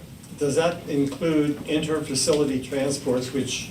No. So anything that is 911 is an emergent transport going to the emergency department, whether that is from a doctor's office, whether that is from anything else, assisted living. The calling 911 gets you the 911. The interfacility transport is completely different, showing it's one facility to a next, and that is handled by the hospital to set that out and who they utilize for that. Another concern that I have, excuse me, when we do municipal budgeting, we project revenues, okay, and that's fine. But with an ambulance service, there's going to be a major difference between what we bill and what we get. And there's going to be a significant time frame between when we bill and when we receive. So you're going to have a double whammy. We can bill $1,400, just to pick a figure, for a run. It may take 120 days to get paid, and we may be reimbursed at $400. Now, if we're projecting our income on a higher figure, say 800, and we end up getting 4, or worse yet, none at all, then we're faced with asking the taxpayers to fund the difference, at least in the initial years. The other concern is, and you know this better than I do, Evan, I believe we hadn't had a Medicare and Medicaid increase for what, 10 years? Yeah, it was something like that. So even if we're making money now, if it takes another 10 years to get Medicare and Medicaid increases, in 2 or 3 years, we're going to be at a loss, which is going to keep accelerating until sometime in the 2030s. So with your, oh, sorry. Sorry, I was just gonna ask to Jim's first point, can you speak to the plan for billing and collection, like who's gonna do that, and then any margins that have been assumed? Absolutely. So our projections that we are looking at are not on what our billable fee scale would be. We all know that unfortunately, based on the way things are, that the billed amount is higher than what you actually do receive. Same thing when you look at your EOB benefits, the insurance provider, when you go to a doctor's office, there's a discrepancy in what is billed and what they're getting in return. The same thing happens here, that we set our fee schedule up to allow that, but our projections are based off the returns for Medicare, Medicaid, and as well for what we'd expect for commercial insurances. So our projections are not on the high end, we're showing that that difference is in there. As far as our time to get things in, Medicare, Medicaid, and commercial, we're looking net 30, net 60 on most cases. If we have it and our documentation's right, we're able to do that, we're getting everything back with there. In line with the documentation in our billing process, so I've been in contact with Mr. Groves, and we've started working the process on trying to get who we feel would best to be our third-party billing agent. What that does is they handle all the billing claims. They have certified ambulance coders that know all the procedures of what needs to happen, separating it from BLS emergency, ALS 1 and ALS 2, which is 3 different pay schedules. They use our documentation, and they also give us documentation training to make sure that we're following in those lines for HIPAA as well as the Medicare and Medicaid policies that we need, so we're keeping everything documented. That also takes a lot of the responsibility off us as far as liability, that we're putting it out to them to go ahead and move forward with, as well to make sure that we're getting those returns. On that, I think most of them were in the 6% to 8% of total returns, not total billed, is what we were looking at, what our payout is, and all those numbers were factored in when we figured out our projections. So we took our total projection value, took off a 7% on that to pay for the billing fee to show, so we were giving accurate estimates and data moving forward. Thank you. Evan, my mind just went blank. To speak to a couple points that Jim said. Number one, we're gonna be just in the city, correct? Okay. Number two, those inner transports, those will be up to Meadville Medical Center, and that would be possibly the ambulance service that's here. Yeah, and so how I would see that is where most places make their money. I'm not gonna lie, that is a profit game. A lot of it is pre-approvals for it. That when you're doing inter-facility transports like that, especially long distances where you're billing mileage, there is a very profit side to that. With us, and we have stated it publicly, that we are looking to take care of those in immediate need and to service that. And so without having the direct information from Mr. Henry, I would assume that they would continue to do those inter-facility transports. You look for that to continue to supplement their business, that to allow that in and allow for right now, they're not able to do a lot of those based on the call volume. And then we would be focused here for the city of Meadville to provide those emergency responses. I think Jim said one other thing, we will have a second, Yes. right? And that will be named whenever we move forward, right? Yeah, and so the same thing now, if there is 2 ambulance calls back to back in the city, then oftentimes there can be a delay. That we do see delays because we know there's a finite number of ambulances available. With this, instead of sending our fire crew out to just first respond and wait 10, 15, 20 minutes for an ambulance crew to drop off at the hospital and return, they could then take the second certified ambulance, run that call to the hospital in that quick amount of time, therefore cutting down patient delays. As far as that, once we're already on scene with that, even in the QRS capability, and a fire would come in, we are there with that patient until they're transported. And so we then in turn could be waiting exponentially longer, where now having that ability on ourselves, we could take them to the hospital and clear faster to handle those other emergencies because we are setting the time frames and the pace that it would respond.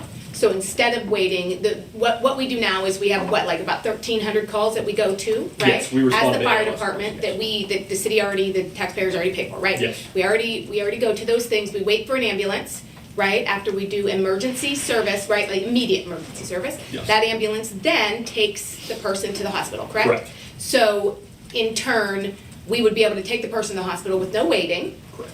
And that just speeds that up, right? Speeds it up and then allows for us to bill for our services. And we're Us there running- anyway. Yes, and for us running QRS response service, we have no means to bill for any of our services or supplies that we currently use.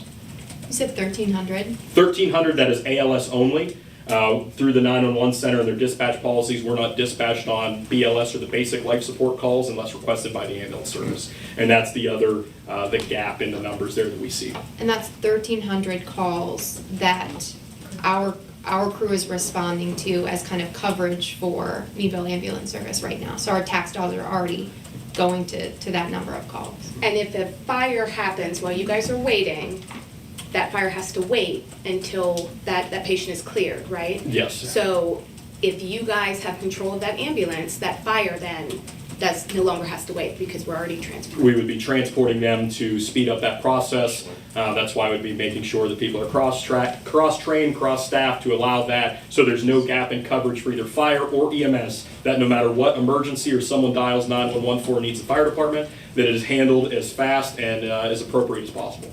Which will have enough people to go to an ambulance call and a fire anyway. Absolutely. Right, so I think that answers some of the other questions you had in there. I just was curious as to, and then on top of that 1,300, just really quick, we do about 300 falls, lift assists, right? Yes, That we do on our own, that the taxpayers pay for anyway. Correct. Okay, I just wanna get that through my head just to make sure I'm clear. So, Council, Tim, I don't know if you want to speak to some of the startup costs. Yeah, I can talk about some of the additional costs that we came across, and I think some of these figures have been talked about already. We have obviously bought 2 ambulances, $58,500. There is a grant through Act 10 for $38,000 the city is going to receive. So our net cost is $20,000 out of pocket right now. That will be advanced for some of our reserve funds until such time as the cash flow becomes more positive for the ambulance service. We also have a lot of ALS equipment that is going to be covered under an EMS grant that we're going to get, which will be covered at 100%. So the startup costs are very minimal compared to what people had thought about like that. Another thing I thought of that we didn't talk about was the 1,300 or 1,400 calls. We were having 2 EMT firefighters respond to those. Correct. The way you have it set up now is only one of those are going to respond and one of the paramedics. Correct. So essentially we're going to have one more firefighter at the station available versus 2 that used to go to the 1,300 or 1,400 calls that we got no reimbursement for. So that was very positive.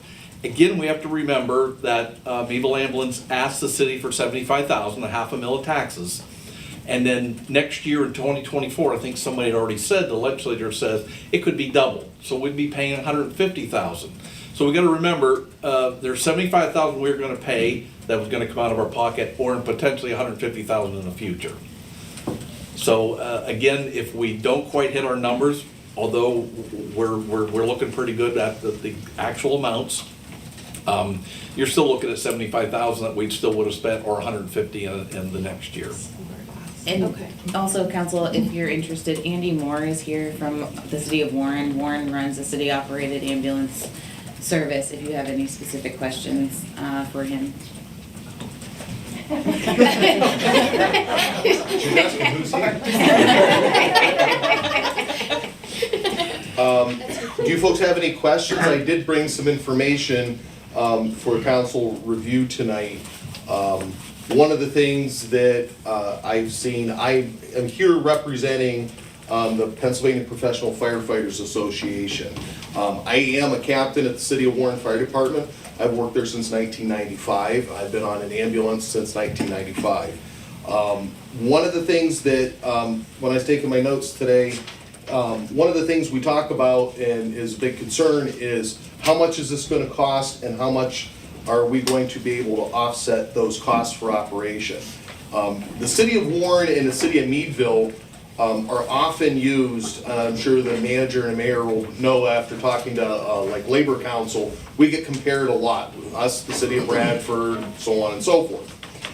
The City of Warren last year, this is 2022 numbers, we were fortunate that one of the things we call it is the tail of the dog, because I believe Councilman Rojas said about, it takes a while for money to come in from the insurance companies. So the tail of the dog sometimes takes 4 months to come in.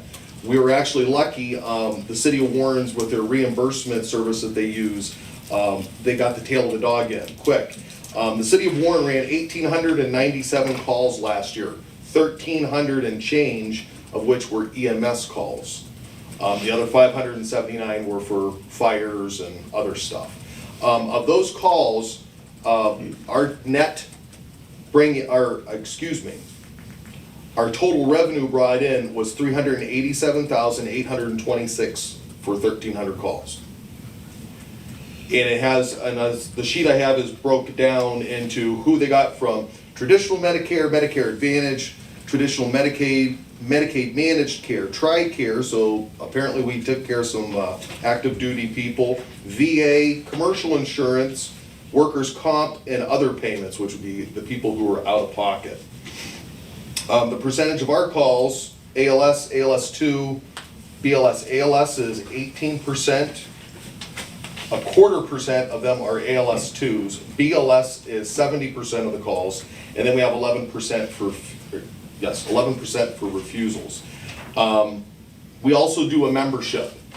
That's something that maybe, future on down the road, the city would wish to consider. The membership is just a nice thing, so for people, I like it, I buy one every year for myself. It just helps cover that stuff that's not covered by insurance. It's a little extra layer of insurance, so to speak, for me. We brought in 13,000 off of that. That is included in that first number that I gave you folks. One of the things that we find more and more, and we were in the same situation as you folks currently are now.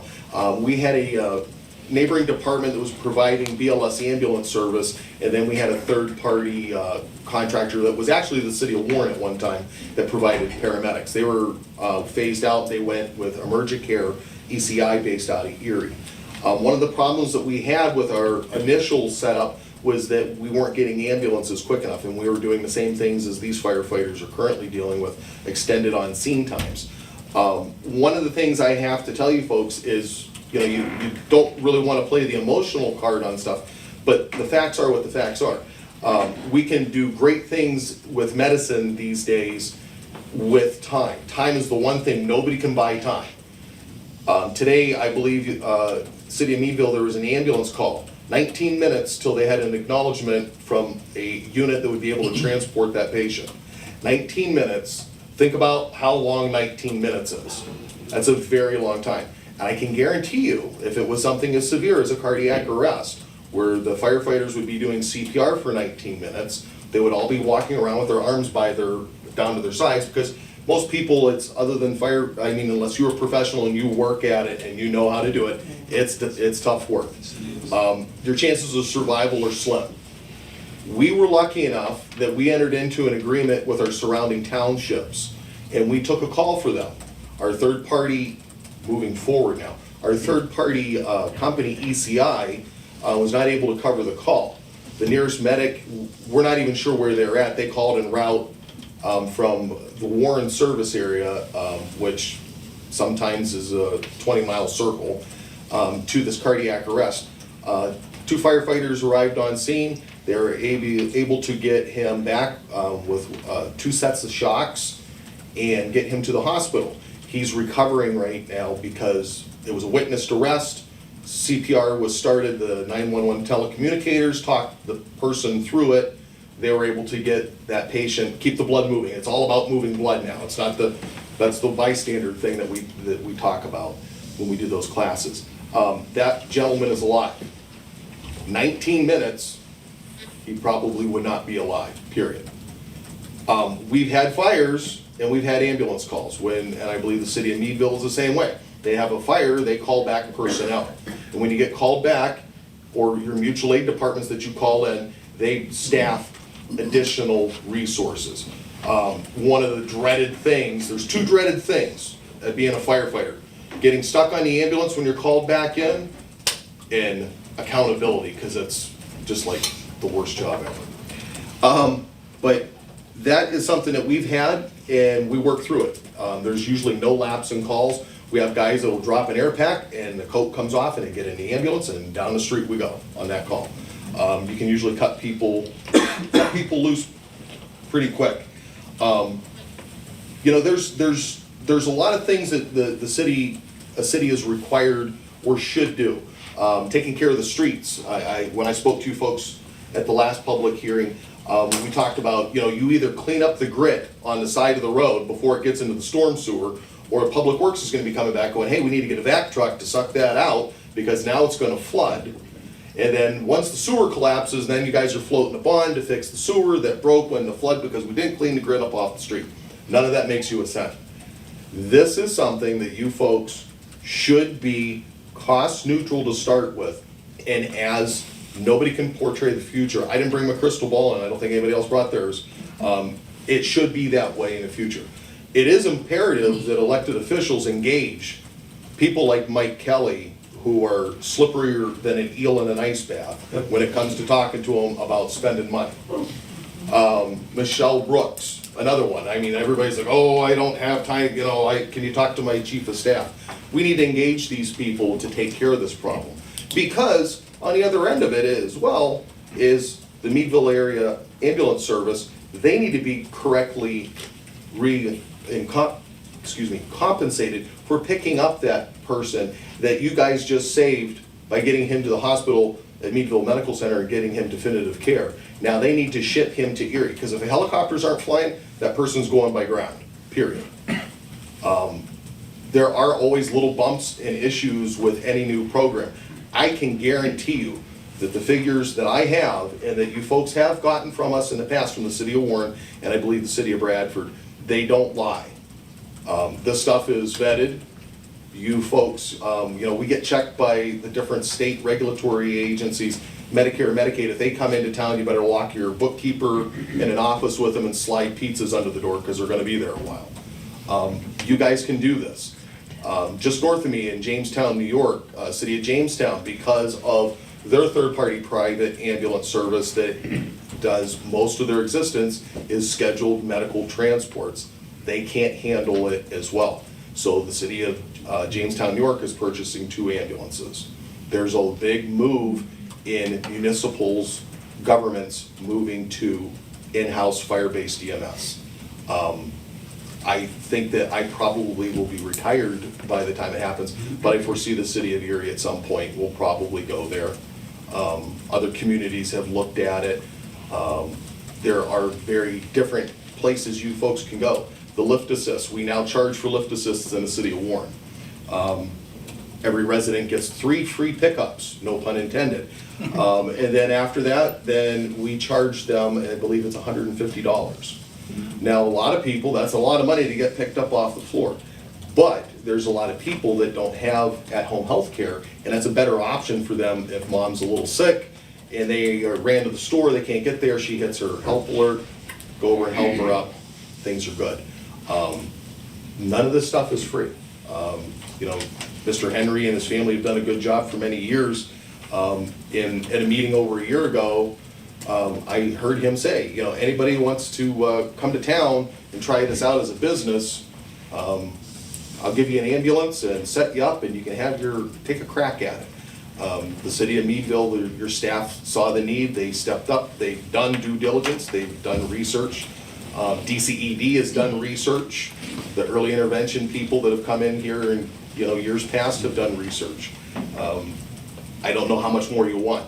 I feel like when we discuss this at a certain level, I feel like I'm trying to sell a glass of ice water to a guy crawling out of the desert. I don't think this is a no-brainer.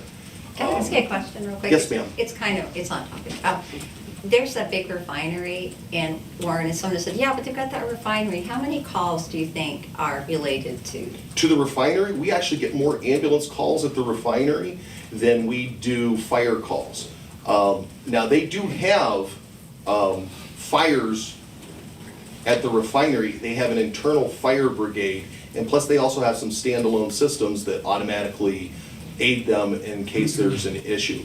But what percentage of your EMS calls are at the refinery? Is it less than 1%. Okay. I would say probably 4 or 5 a year.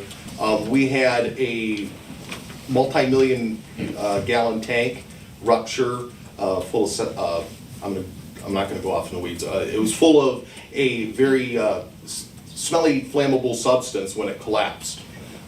They had a company that came up, they hired a company come in from Texas with big fire pumps and all that stuff. They set all that up. And while they were cleaning the tank and doing hot work, one of the workers suffered a cardiac arrest. Inside the tank, inside his fire gear, inside his hazmat gear, because of the people that were there, and with our ambulance getting here, they shocked him and were able to get him back, and he's recuperating somewhere in the backwoods of Louisiana where he was from. It was a good outcome, and all that is timely. This stuff, time is of the essence. And anybody that's ever blown a muscle, pulled anything, anybody's had an injury, imagine the time it took till the doctor gave you a little pain medication or relief or adjusted something so you felt better. There's people that wait, and we hear it, the firefighters hear it out in the, without, you know, in the county. They hear people sitting, they're laying there 45, 50 minutes waiting for an ambulance. It shouldn't be that way. The city has stepped up. I think you folks are putting the right foot forward. I think you're going to be successful at it, and I think you're going to be glad you did it once you stepped into it. There's really, I mean, there's a lot of great comments that the public made tonight, but as crazy as it seems, the numbers don't lie, and they've been audited, they've been checked. You know, I can't say anything more than that. One of the big problems, the reason why firefighters, private EMS, nobody can compete with being a firefighter, paramedic, firefighter, EMT. They're two different worlds. The transport world, I did the transport world.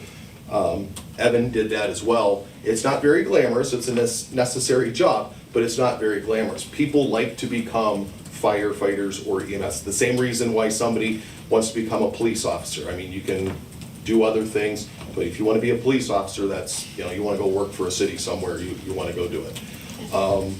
And I think that from what the firefighters have told me, from what you folks have talked about before, it looks like you guys got a good plan, and I think moving ahead, you guys will see success moving forward.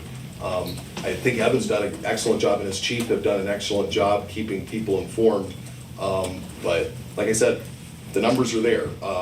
There's a lot of stuff that I see on Facebook platforms and whatnot, but a lot of it is, yeah, I got the numbers in front of me.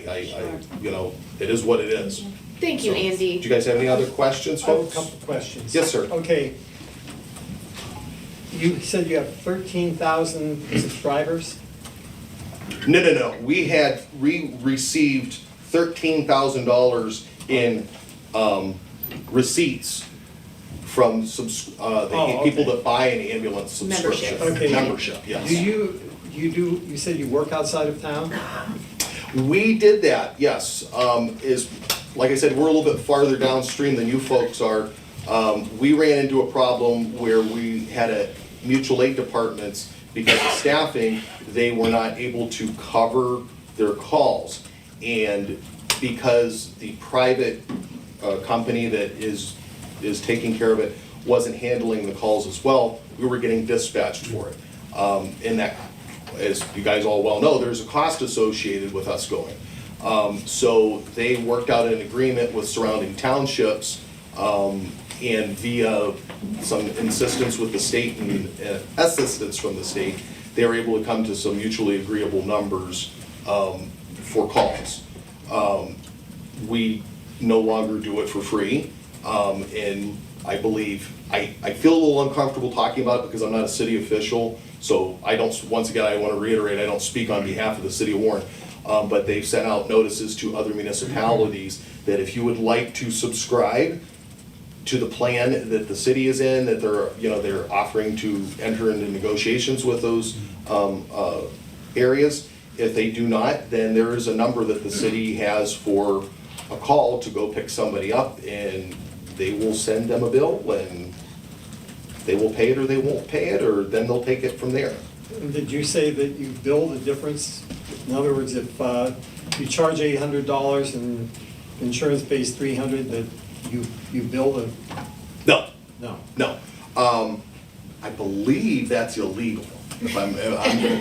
So, you send a bill if I send a bill to you and you are in VA and I am on Highmark, and we had the exact same experience and stuff, we have to send the same bill, and if your insurance pays, it pays what it pays, then the remainder of the unpaid, then they could, depending on what, you folks set up your billing agreements and stuff, then they could go back and say, Mr. Roja, you owe us $100 because your insurance only paid $700 of the $800 billed dollars. The way our ambulance membership is set up, that if that was to happen, then you paid your membership, you don't owe us anything. But if I didn't pay my membership? Then you get a bill for $100. I get a bill. Yeah. Okay, and the pickups, is that for a lift assist? Because you said you get. Yes, yeah, we're, currently we're doing 3 a year for any person. Frankly, most of the time it is not a problem. Usually it's somebody who has a problem, they just had a surgical event, et cetera, and their little leg gets a little stiff, they go to get out of the chair and they end up sitting down quickly, but they can't get themselves back up. So we go over, we help them up, boom, it's all taken care of. There are a few people that, you know, in any situation, there's always somebody who inadvertently or purposely takes advantage of a situation that we have that they're not in a position to pay and we're not in a position to collect, but, you know, it's still there. Do you have a problem, maybe you can't speak to this, do you have a problem with people who make repeated calls for assistance and after the first time you know they're not going to be covered? I mean, I have a... We still go. Yeah, but how about billing for them? And we know that, if it's not gonna be covered, it's not gonna be covered this time. For example, when the firefighters will go through training for billing, one of the things that firefighters learn in medic school and EMT school is you always, whatever you did, whatever you saw, you put it down on paper. And then they take that and they use that to bill the call. And if they don't find reason for that call to be paid, you don't get paid. That's just the average. That's why when we say, you know, in a perfect world, you would get the full amount for every ambulance call, every request of service, but that's why we end up averaging them down and that number shrinks. Thank you. Mm-hmm. Does anybody else have any other questions? No, this was helpful. Yeah, thank you, Okay. Andy. Thank you, folks. Great advice and information. Yeah, thank you, Andy. All right, so get back to roll call? Yeah, no, motion, I think we read a motion, right? We have a motion and second for first reading. Okay, that was discussion, roll call. McKnight? Aye. Myers? Aye. Roha? No. Vogel? Aye. Kinder? Aye. Motion for second reading? Motion? Second. Discussion? Roll call. McKnight? Aye. Myers? Aye. Roha? No. Vogel? Aye. Kinder? Aye. Ordinance first and second reading, amendment Market House.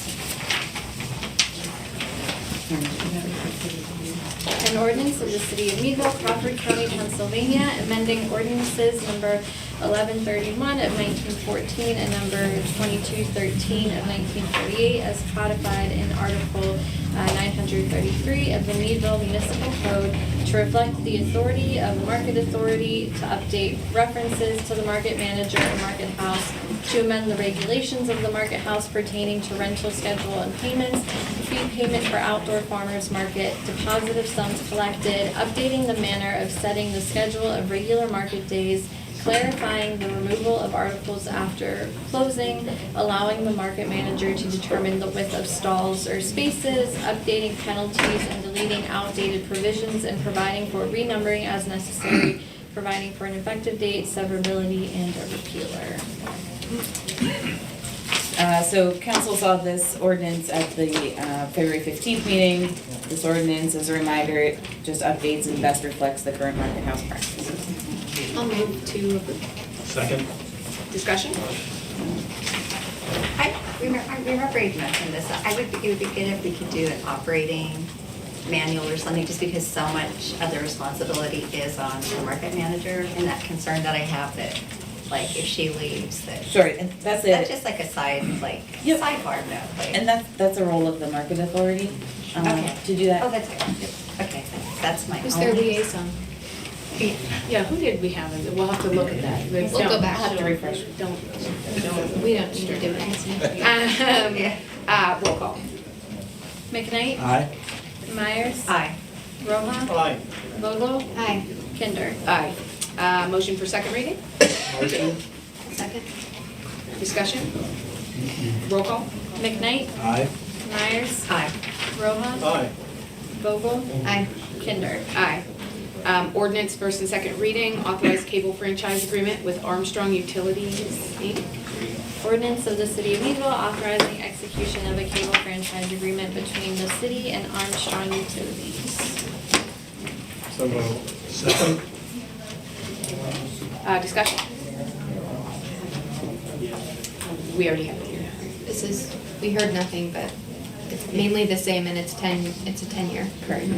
Okay. Roll call. McKnight, Aye. Myers, Aye. Roha, Aye. Vogel, Aye. Kinder. Aye. Motion for second reading? Motion. Second. Okay. Discussion? Roll call? McKnight, Aye. Myers, Aye. Roha, Aye. Vogel, Aye. Kinder. Aye. Ordinance, first and second reading, extended Meadville Area Sewer Authority Article of Incorporation.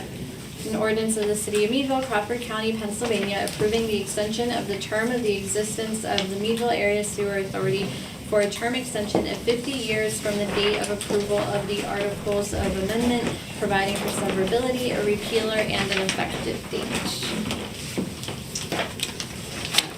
Motion. All second. Discussion? As mentioned earlier tonight, in order for the city to be able to guarantee Massa's Penvest loan, the sewer authority must legally be in existence for the term of that loan. This extends the incorporation of Massa as its own entity for at least the term of that loan. So we'll have sewers and a body that oversees it. Right. Does anybody have any questions on that? Roll call. McKnight, Aye. Myers, Aye. Roha, Aye. Vogel, Aye. Kinder. Aye. Motion for second reading? So moved. Second. Discussion? Roll call. McKnight, Aye. Myers, Aye. Roha, Aye. Vogel, Aye. Kinder. Aye. Okay, resolution authorized signatures, contribution, agreement, City of Meadville and PennDOT Park Ave stormwater. A resolution of the Council of the City of Meadville authorizing signatures on a contribution agreement between the City of Meadville and Commonwealth of Pennsylvania acting through the Department of Transportation. Motion. Second. Discussion? So PennDOT plans on paving Park Avenue this summer from Linden to Baldwin Street. As part of this, the city is contributing $200,000 in stormwater funds to replace some of the stormwater inlets along the section of Park Avenue, intent being to help with the flooding that occurs along Park Avenue. Legal counsel has reviewed and approved of the contribution agreement. It should be noted that in the contribution agreement, the projected cost of the inlets is $316,000. We have confirmed and triple checked with PennDOT, it's in writing, that we will only be held to give $200,000 of that. PennDOT will pick up the other $116,000. Does anybody have any questions? I was actually wondering, like, what is the rest of the structure? Is it good underneath? Did we replace that recently? So it's not going, so if you recall, a number of years ago, North Main Street had a full replacement done. It is not going through that. This is just going to be a mill and pave. So North Street, they went through, took out all the bricks underneath and replaced and fill that in with asphalt. They are not going to do that along Park Avenue this time. It's just not in the PennDOT budget, apparently, to do that. So it'll remain brick underneath with the asphalt being milled and paved on top. When they do that, will we take some precautions so that the storm drains covers do not get buried under the asphalt? Correct, yes. We've spoken with the PennDOT design team out of Oil City to make sure that the elevation is proper. That's their design team, but they are aware that's a concern. Anybody have any other questions?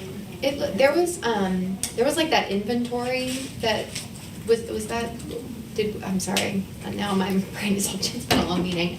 There was like an inventory that assessed the conditions, was it of the storm drain inlets? Is that what we saw in our packet? Or was it the streets? I thought that PennDOT had done an assessment and that was part of it. Correct. So a couple months ago at this point, PennDOT went and pulled every single inlet between Linden Street and Baldwin, gave their assessment of the inlet structure and recommended whether or not the inlet needed to be replaced or not. I think 2 inlets of the 47 or so were fine. and all the rest needed to be replaced.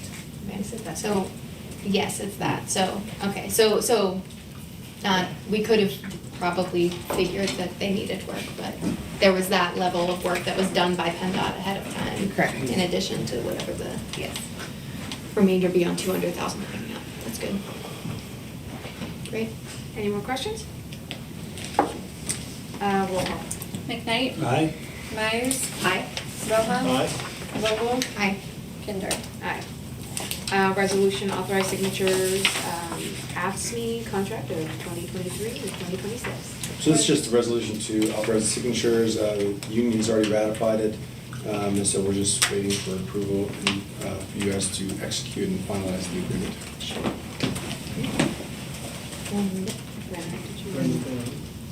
A resolution of the Council of the City of Meadville authorizing signatures on a collective bargaining agreement between the City of Meadville and AFSCME Local 2643 for 2023 to 2026. So moved. Second. Discussion? I'm calling it. All parties have, they've come to the table. Correct. Unions in favor. 4 year, 3 year. 4 years. 4 years, starts January 1st. Starting, okay, got it. Does anybody have any questions? Roll call? McKnight? Aye. Myers? Aye. Roha? Aye. Vogel? Aye. Kinder? Aye. And just, I'm sorry, it's Public Works and Massa. Correct. Massa. Okay, sorry.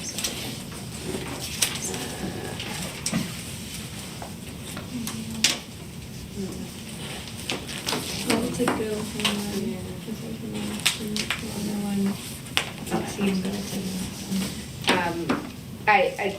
I know, Bill, you already spoke once, did you want to speak again? I don't think you want to hear this. Sure, we can make this It's been a meeting long go night, longer. Bill. It's been a long Next night. time, next time. Okay, so there's no public comment on non-agenda items? Did Ron want to speak again? I think you left. No, he's gone? Okay, great. Council member statements. Jim? It's a long enough night. Sure. Gretchen? I'd just like to say, I'm gonna start with EMS. I was just thinking about how, like, if you're doing sports, you know, you wanna have that team player that you can put in, and actually is a team player. They're gonna do what they say they're gonna do. Can they execute with consistency? Yes, you know, and can we afford it? It seems like, Tim, I'm feeling confident with kind of like your sharing of like, I think this is what you're putting on Tim. I feel Tim. more pressure right now, okay? Yeah, the pressure's coming down to you. But I really do think, like, you know, there's competency, they have the ability to do what they need to do, they definitely care, they're benevolent, and they have a heck of a lot of integrity. They're honest and they're acting on really strong moral principles, so I'm just really impressed with our fire department, so I'm gonna throw out my unicorns and rainbows. The why, to me, the ordinance is important that we passed, the anti-retaliation ordinance. Our seniors living at Connect 55 need more than our values. They need something that actually protects them through action. They're people who have sold their homes to live their lives in a senior community only to find rent increases of 30 to 40%. Because they rallied, spoke to media, and the Attorney General, they now face eviction.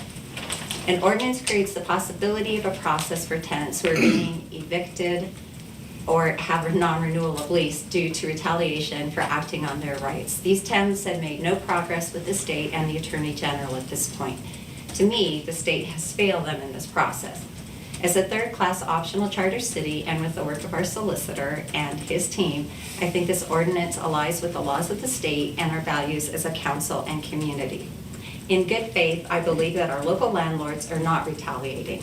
In good faith, I assume our landlords are proceeding to those few evictions that we have, you know, according to Alicia, with good reason. The tenant has damaged property, not payment of rent, or otherwise breaking the terms of a lease.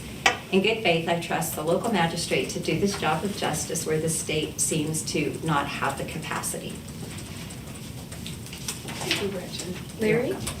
Yeah, first of all, I'd like to thank you guys for all the work that you've done on this, your law firm for getting everything together. Just listening tonight, I can't help getting upset when people make the assumption that someone doesn't deserve safe, affordable housing. And also, when they do complain, they get retaliated. What bothers me is how they disguise that retaliation. It was mentioned a couple weeks ago about, well, we have to do this repairs and all that. It's a business. Let's be realistic. First and foremost, these landlords are in business. They pay their taxes. They file taxes. It's an income. So you're getting upset because you have to fix up your properties. You know, and you know, I want to say this because I think some of you are missing the boat on this. In my heart of hearts, this is my opinion. When you bought these properties, you went through with an appraiser, and you had this that had to be done, this had to be done right away to get someone in it. My opinion is that a lot of the landlords chose to do just what was needed to get renters in. Now they're at the position where we come with this program and we're looking for top to bottom. We're wanting to make sure that everything is safe. So now, yeah, you have to come out of your pocket. It's not, you may not think it's fair, but that's the way it is. You know, if with business, again, when you take on business, you have expenses. You don't pass that on. General Motors doesn't send, you know, us a bill every year because they're buying new equipment. That's the impression that I feel that the landlords are trying to hold tenants responsible for fixing up their property. And I feel that if they looked at it that way, that it's our property, because when the day is done, the tenants move out. They still own that property. They can go to the bank, get loans against that property. That is a business for them. They need to start acting like it is a business, not that they're doing somebody a favor, because they get paid every month for it. And then you talk about repairs. Well, you have, when someone rents, you give them first month's security deposit and possibly second month. I very seldom hear of renters getting their security deposit back. There's always something minor where if they even pursue it, because a lot of them know that they're not going to get it back. So I think I feel we did the right thing. And I think that if the landlords were realistic and looked at it this way, that they would see it's protecting them too. They know now that they need to repair this. They know that this is unsafe. And also, it's going to, on the backside, it's going to let them know that, hey, we rented this apartment, the tenant knows that it was in this condition, there were not these problems. So it's a safeguard for all. Sitting back here and going back and forth with each other is not going to solve anything. People are just getting frustrated. We need to work together. It's time that we stop bickering because, in my opinion, and I feel it's going to go, it's past. So now, where do we go now? Let's quit name calling. Let's quit, pointing out what happened 6 months ago. It's done with. Let's move on now. Let's work together to make this program work and make the residents that rent happy. Thank you, Larry. Autumn? I agree with Gretchen and Larry. I think we did the right thing tonight in passing the anti-retaliation ordinance. This ordinance, as we know, it spells out what tenant organizing activities look like, which is needed, and it gives much needed kind of additional legal defense, some legal footing in civil court cases that folks are getting taken to. I wish we could move faster. I hope that this still does something for the folks at Connect 55, but what I'm sure that it will do is protect people in the future, right, who might do the same things, right? We know that Calamar, Welltower, Connect 55, right, they're not like the only business in town that's renting out places to people. The tactics that they're using to keep people quiet and to keep people from speaking out aren't uncommon, unfortunately, right? The Lever article, it cited stuff all over the country, right? This is happening all over. I hope it doesn't happen again in Meadville, but if it does, right, we need to make sure our tenants are protected when they try to organize together in the way that some of the folks there have. So I really hope it does something for the folks at Connect 55, but at least it can put something in place to ward against future retaliation from landlords in response to tenant organizing.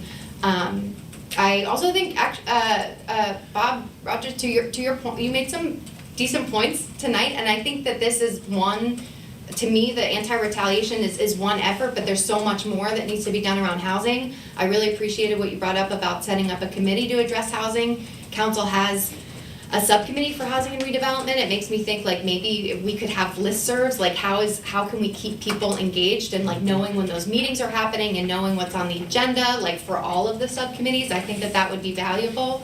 And knowing like when the public can come in and be part of those, I think would be great. That's like using something that's already in place, but maybe there's a different way to do it. Other things came up tonight. How do we get more city properties approved through the VA, right? If we need to make sure that veterans can buy homes in the city, and we should look into that. And it also sounds like we should engage Mike Kelly and Michelle Brooks and Brad Roy about EMS funding. So lots of things coming out of tonight. It's good as long. Really appreciate the work of staff, and in particular our fire department, who's just been really steadfast in doing the right thing for people and making sure that we do that too. So I appreciate our Meadville Fire Department and our soon-to-be EMS division. Thank you, Autumn. It's been a long night. So I just want to say that, again, we live in this place together, right? And the decisions that this council makes, they are for the public, the majority, the people who live in this town. I appreciate Gretchen's good faith statements, because we do believe the people here are good, are thinking about the people who live here.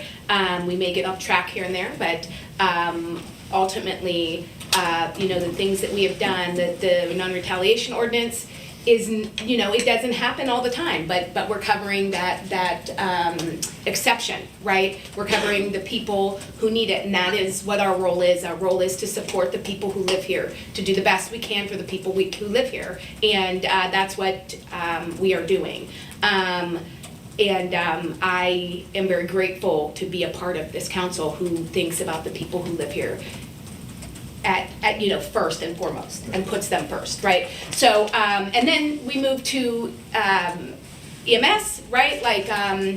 Again, this council has put the people who live here first, right? We have made a choice here to make sure that Meadville is covered, and in that way, what we've done is made it so that the other municipalities can be covered better, right? We have taken that off of taken that burden off, and we have added a new service so that there are more services, so more people can be in an emergency situation. There are more options, there are more people, and I'm thankful for that.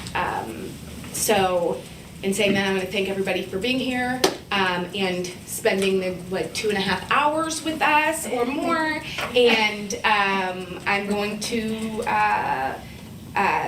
ask for a motion to adjourn. Second. Yeah, discussion? Yeah. Roll call. McKnight. Aye. Myers. Aye. Rojas. Aye. Vogel. Aye. Tinder. Aye. Good job, good job.